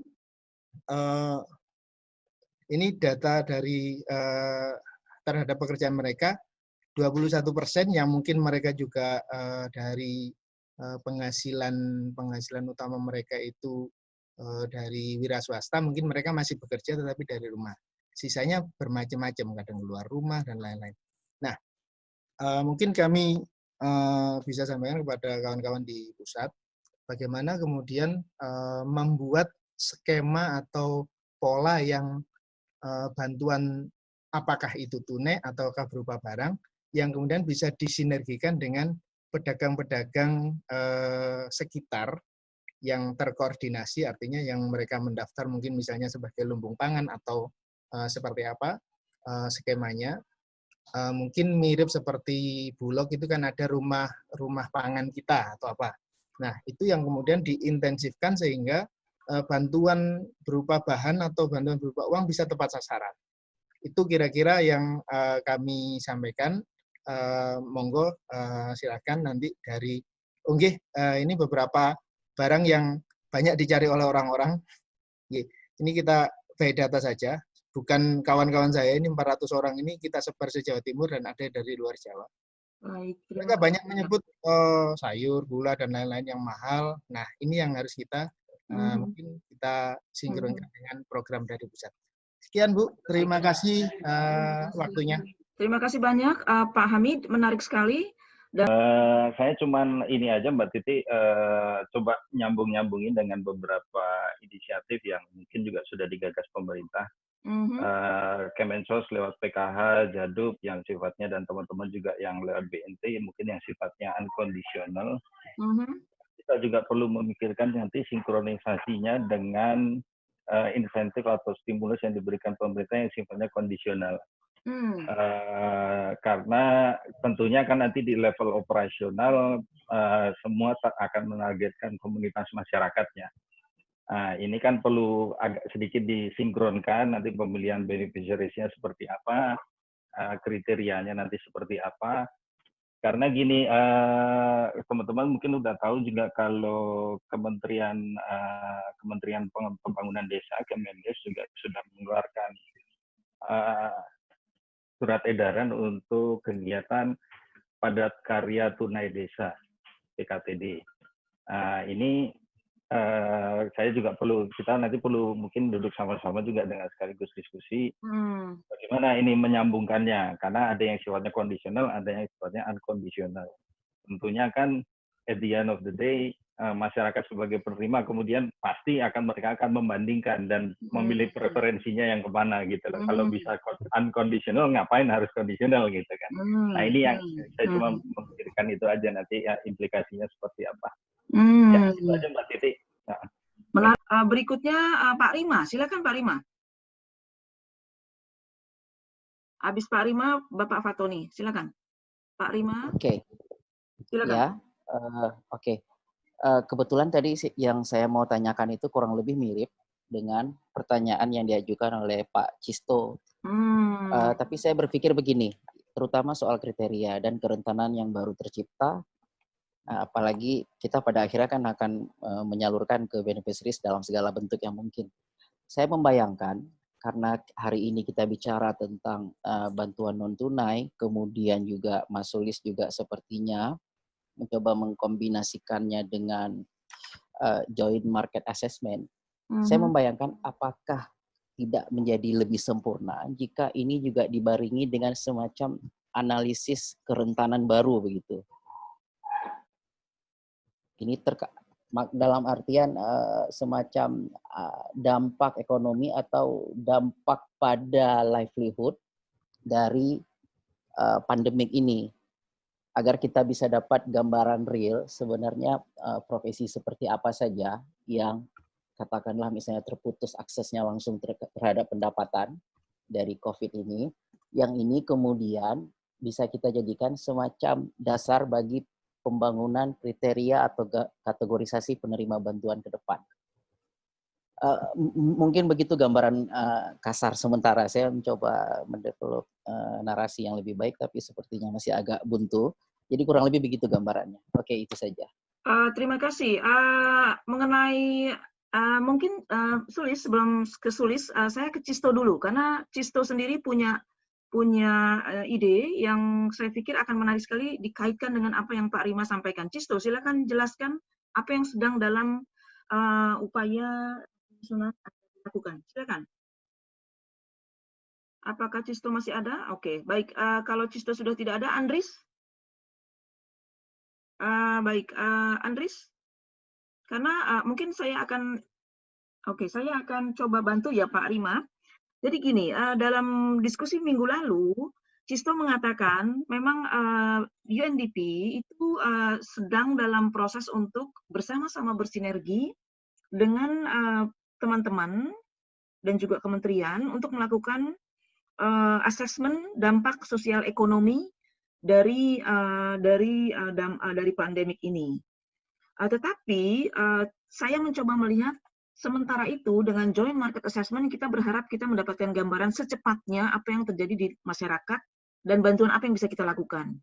Nah, asesmen yang dilakukan UNDP dan teman-teman dengan Bappenas segala macam itu saya tidak yakin bisa secepat apa yang diharapkan oleh kelompok bantuan non-tunai untuk segera mendapatkan gambaran. Jadi mungkin kita perlu melihat kebutuhan cepat dan kebutuhan yang lebih panjang lagi.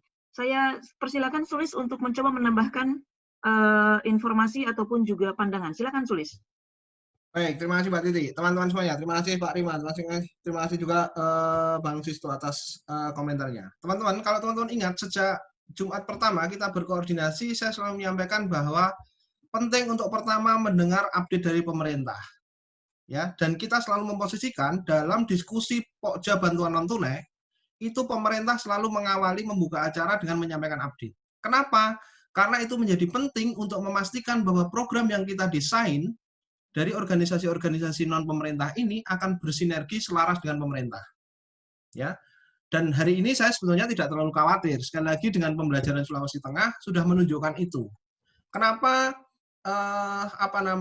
ada Pokja bantuan non tunai yang sangat aktif di Sulawesi Tengah? Karena koordinasi dengan pemerintah itu sangat-sangat intens dilakukan. Akhirnya muncullah panduan non tunai untuk padat karya, panduan non tunai multiguna. Kemudian sebetulnya ada inisiasi panduan bantuan non tunai untuk sumber penghidupan atau livelihood. Meskipun itu belum secara legal disahkan, tapi sebetulnya beberapa ketentuan di sana yang digunakan oleh organisasi-organisasi untuk intervensi livelihood. Ya, satu hal itu yang saya sampaikan. Sekaligus juga saya sampaikan hari ini. Kemarin saya berkomunikasi dengan pemerintah Provinsi Sulawesi Tengah, Pak Hidayat, Sekda Provinsi Sulawesi Tengah, dan mengusulkan untuk mengaktifasi kembali skema koordinasi. Dan beliau sangat gembira akan kembali mengkoordinir teman-teman yang masih di Sulawesi Tengah untuk respon, khususnya untuk respon COVID-19 ini. Itu tambahan informasinya. Jadi sebenarnya teman-teman nggak usah khawatir. Makanya kenapa saya mengajak teman-teman untuk berkoordinasi di Pokja ini, karena biar semuanya itu jelas. Dalam artian untuk meminimalisir risiko overlapping, untuk meminimalisir risiko bias kontra dengan program pemerintah. Kalau teman-teman ingat, di Sulawesi, teman-teman ketika datang ke dinas sosial, Pak Ridwan Mulun pasti akan berbicara. Anda ke sini mau bantu apa? Ya, bantuannya apa jenisnya? Sesuai nggak dengan bantuan paketnya pemerintah? Bahkan bantuan barang pun, Pak Ridwan Mulun itu menanyakan, paketnya apa isinya? Materialnya apa? Karena kami punya bantuan seperti ini. Jangan sampai yang kalian berikan itu jaraknya terlalu jomplang dengan yang kami berikan. Pasti akan seperti itu. Sehingga sekali lagi saya sampaikan, itu kenapa saya minta teman-teman, saya ajak teman-teman untuk aktif berkoordinasi di berbagai macam grup koordinasi yang dikembangkan oleh pemerintah maupun UN, biar risiko-risiko tadi bisa diminimalisir. Sekali lagi saya tidak terlalu khawatir dengan pembelajaran pengalaman di Sulawesi. Kemudian terkait dengan tadi yang disampaikan oleh Pak Rima, ya betul, sepakat. Ya, tapi sekali lagi juga seperti yang disampaikan Mbak Titi, bahwa ini ada prioritas-prioritas mana yang harus dilakukan hari ini dan mana yang bisa dilakukan kemudian. Kalau teman-teman catat dari paparan saya, salah satu kelebihan dari penggunaan bantuan non tunai adalah linkage dari emergency response to recovery. Jadi sebetulnya bantuan non tunai ini akan menghubungkan fase tanggap darurat ke fase pemulihan atau recovery ya. Oleh karena itu, jangan khawatir kalau hari ini kita melakukan joint market assessment, itu kepentingannya adalah untuk menjawab kebutuhan yang cepat. Tapi beberapa kajian, studi yang lebih dalam, ya, yang bicara lebih ke terkait dengan sumber penghidupan dan lain sebagainya, itu tahap yang berikutnya sebetulnya yang harus dilakukan. Saya kembali juga cerita pengalaman di Sulawesi Tengah. Di Sulawesi Tengah, ketika fase-fase emergensi, kami di Pokja bantuan non tunai membuat joint market assessment. Sehingga setelah itu masif hampir semua organisasi melakukan bantuan non tunai. Tapi sembari proses itu berjalan, beberapa teman-teman menginisiasi household economic approach, ya, pendekatan ekonomi rumah tangga, untuk mengkaji sebetulnya tadi Pak Rima, sebetulnya karakteristik masyarakat di satu daerah itu apa saja sih profesinya? Tadi beberapa cerita dari Pak siapa yang dari NU Jawa Timur, dari Basnas Jawa Timur tadi misalkan, itu juga nanti akan tergambarkan dari studi itu. Di Palu itu ada hasilnya, nanti saya juga akan tolong diingatkan saja, saya akan share ke teman-teman juga hasil HEA itu yang dilakukan oleh Fondasi Hidup Indonesia, kemudian Yayasan Save the Children Indonesia, Wahana Visi Indonesia, dan Yayasan Plan Internasional Indonesia. Ya, jadi itu mengcapture secara detail sebetulnya karakteristik kehidupan masyarakat di urban, kemudian di pesisir, nelayan, kemudian di pertanian di pegunungan, kemudian ada yang pertanian irigasi. Ya. Jadi ada beberapa karakteristik masyarakat yang dipotret di sana.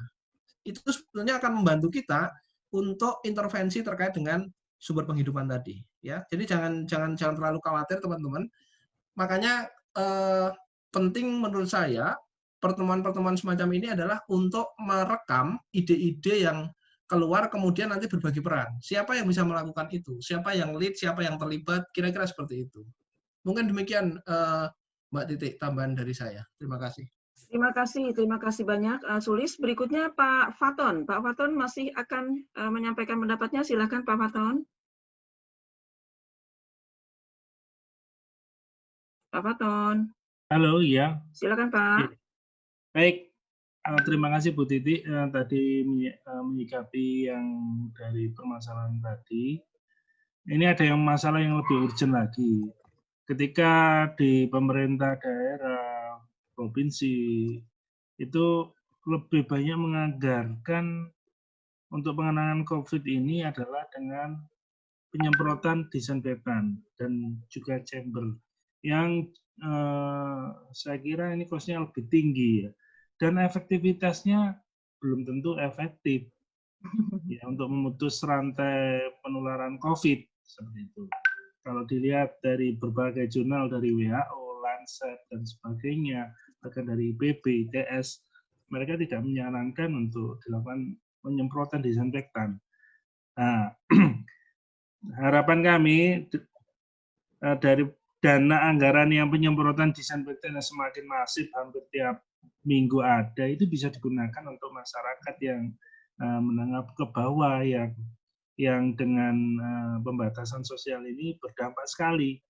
Dari ojol, pedagang-pedagang kecil, kemudian bahkan itu relawan juga, dan mungkin juga pedagang-pedagang menengah juga karena tokonya tutup, kafenya ditutup, karena tidak boleh pembatasan yang jumlah orang yang berkerumun begitu, sehingga ini akan dampak sosial dan ekonomi.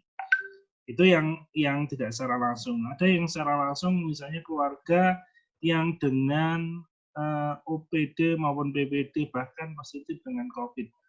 Nah, ini keluarganya kan juga perlu ditopang karena ada beberapa stigma keluarga yang ini.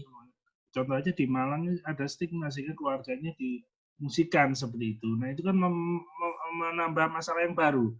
Keluarganya secara ekonomi juga nggak bisa. Ini stigma sosialnya. Nah, ini harapan kami, usulan kami dari Jawa Timur, itu tidak hanya memutus penularan hanya melulu disinfektan saja, tetapi permasalahan dampak secara ekonomi ini yang perlu kita pikirkan. Kalau misalnya ini gagal dalam 3 bulan tidak bisa tertangani, ini luar biasa ini dampaknya bagi masyarakat.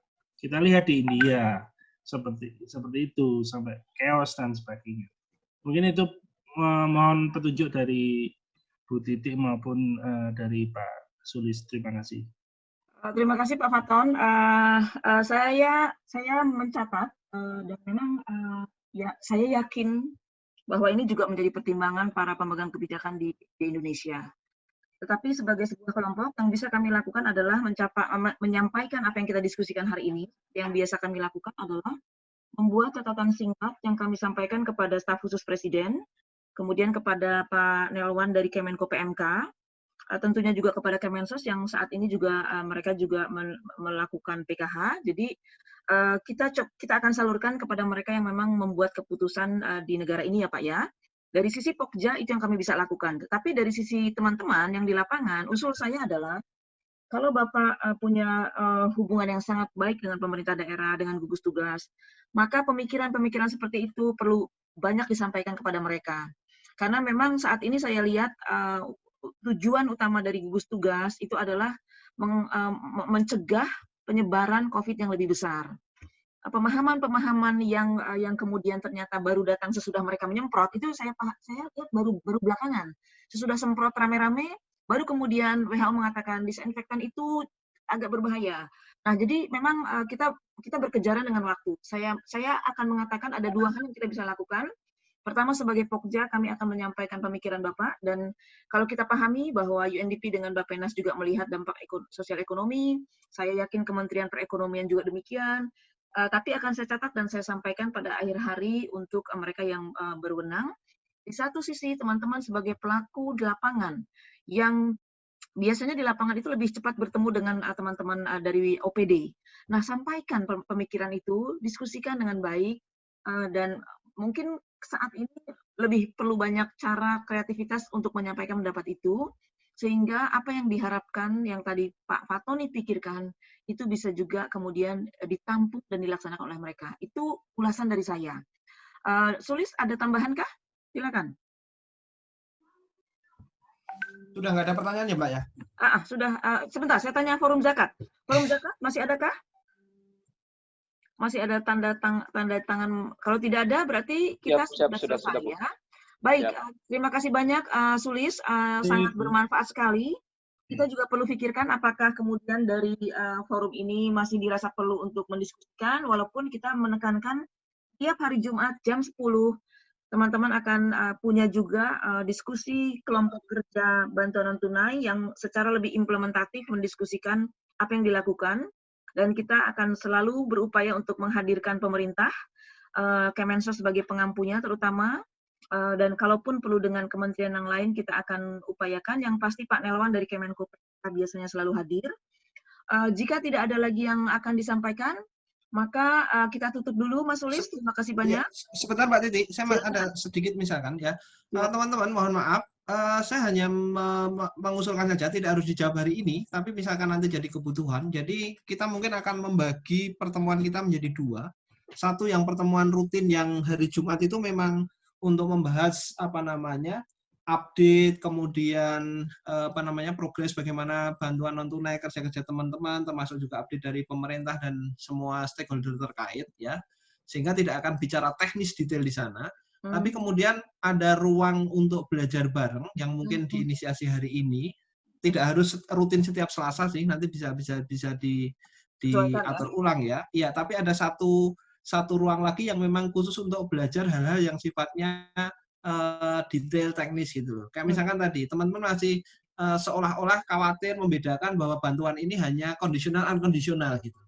Benarkah seperti itu misalkan ya? Nanti kita akan bicara apa itu conditional cash, macamnya seperti apa, dan lain sebagainya. Kemudian misalkan tadi yang Mardi sampaikan bahwa voucher itu mengontrol harga, benarkah begitu? Gitu. Karena kalau misalkan niatnya mengontrol harga, pertanyaannya kan sederhana. Kalau misalkan supply dan demand sangat tidak berimbang, bagaimana kita memastikan bahwa vendor mau bekerja sama dengan kita? Maksud saya gini, kalau hari ini harga masker kita patok nih, vendor yang mau bekerja sama dengan kita, Anda harus menjual Rp20.000 dengan voucher kita. Tapi di pasar harga itu Rp60.000 sampai Rp100.000. Saya tidak terlalu yakin, kecuali vendornya ini adalah vendor dari mustahik yang diorganisir oleh teman-teman organisasi-organisasi fight-based organization misalkan. Itu mungkin masih bisa. Tapi kalau pasar dalam skema pasar yang bebas, bagaimana kita bisa mengendalikan?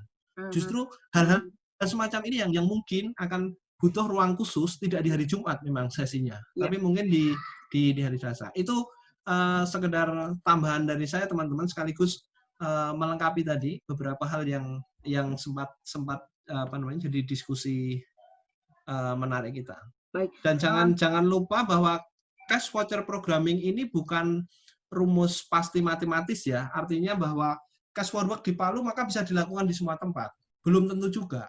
Meskipun situasi bencananya sama sekalipun, belum tentu juga bisa dilakukan. Karena ada banyak pertimbangan. Voucher bisa dilakukan di satu titik, belum tentu juga di titik lain bisa. Jadi semuanya ada analisanya, ada pertimbangannya. Pinter-pinternya kita memilih satu. Yang kedua,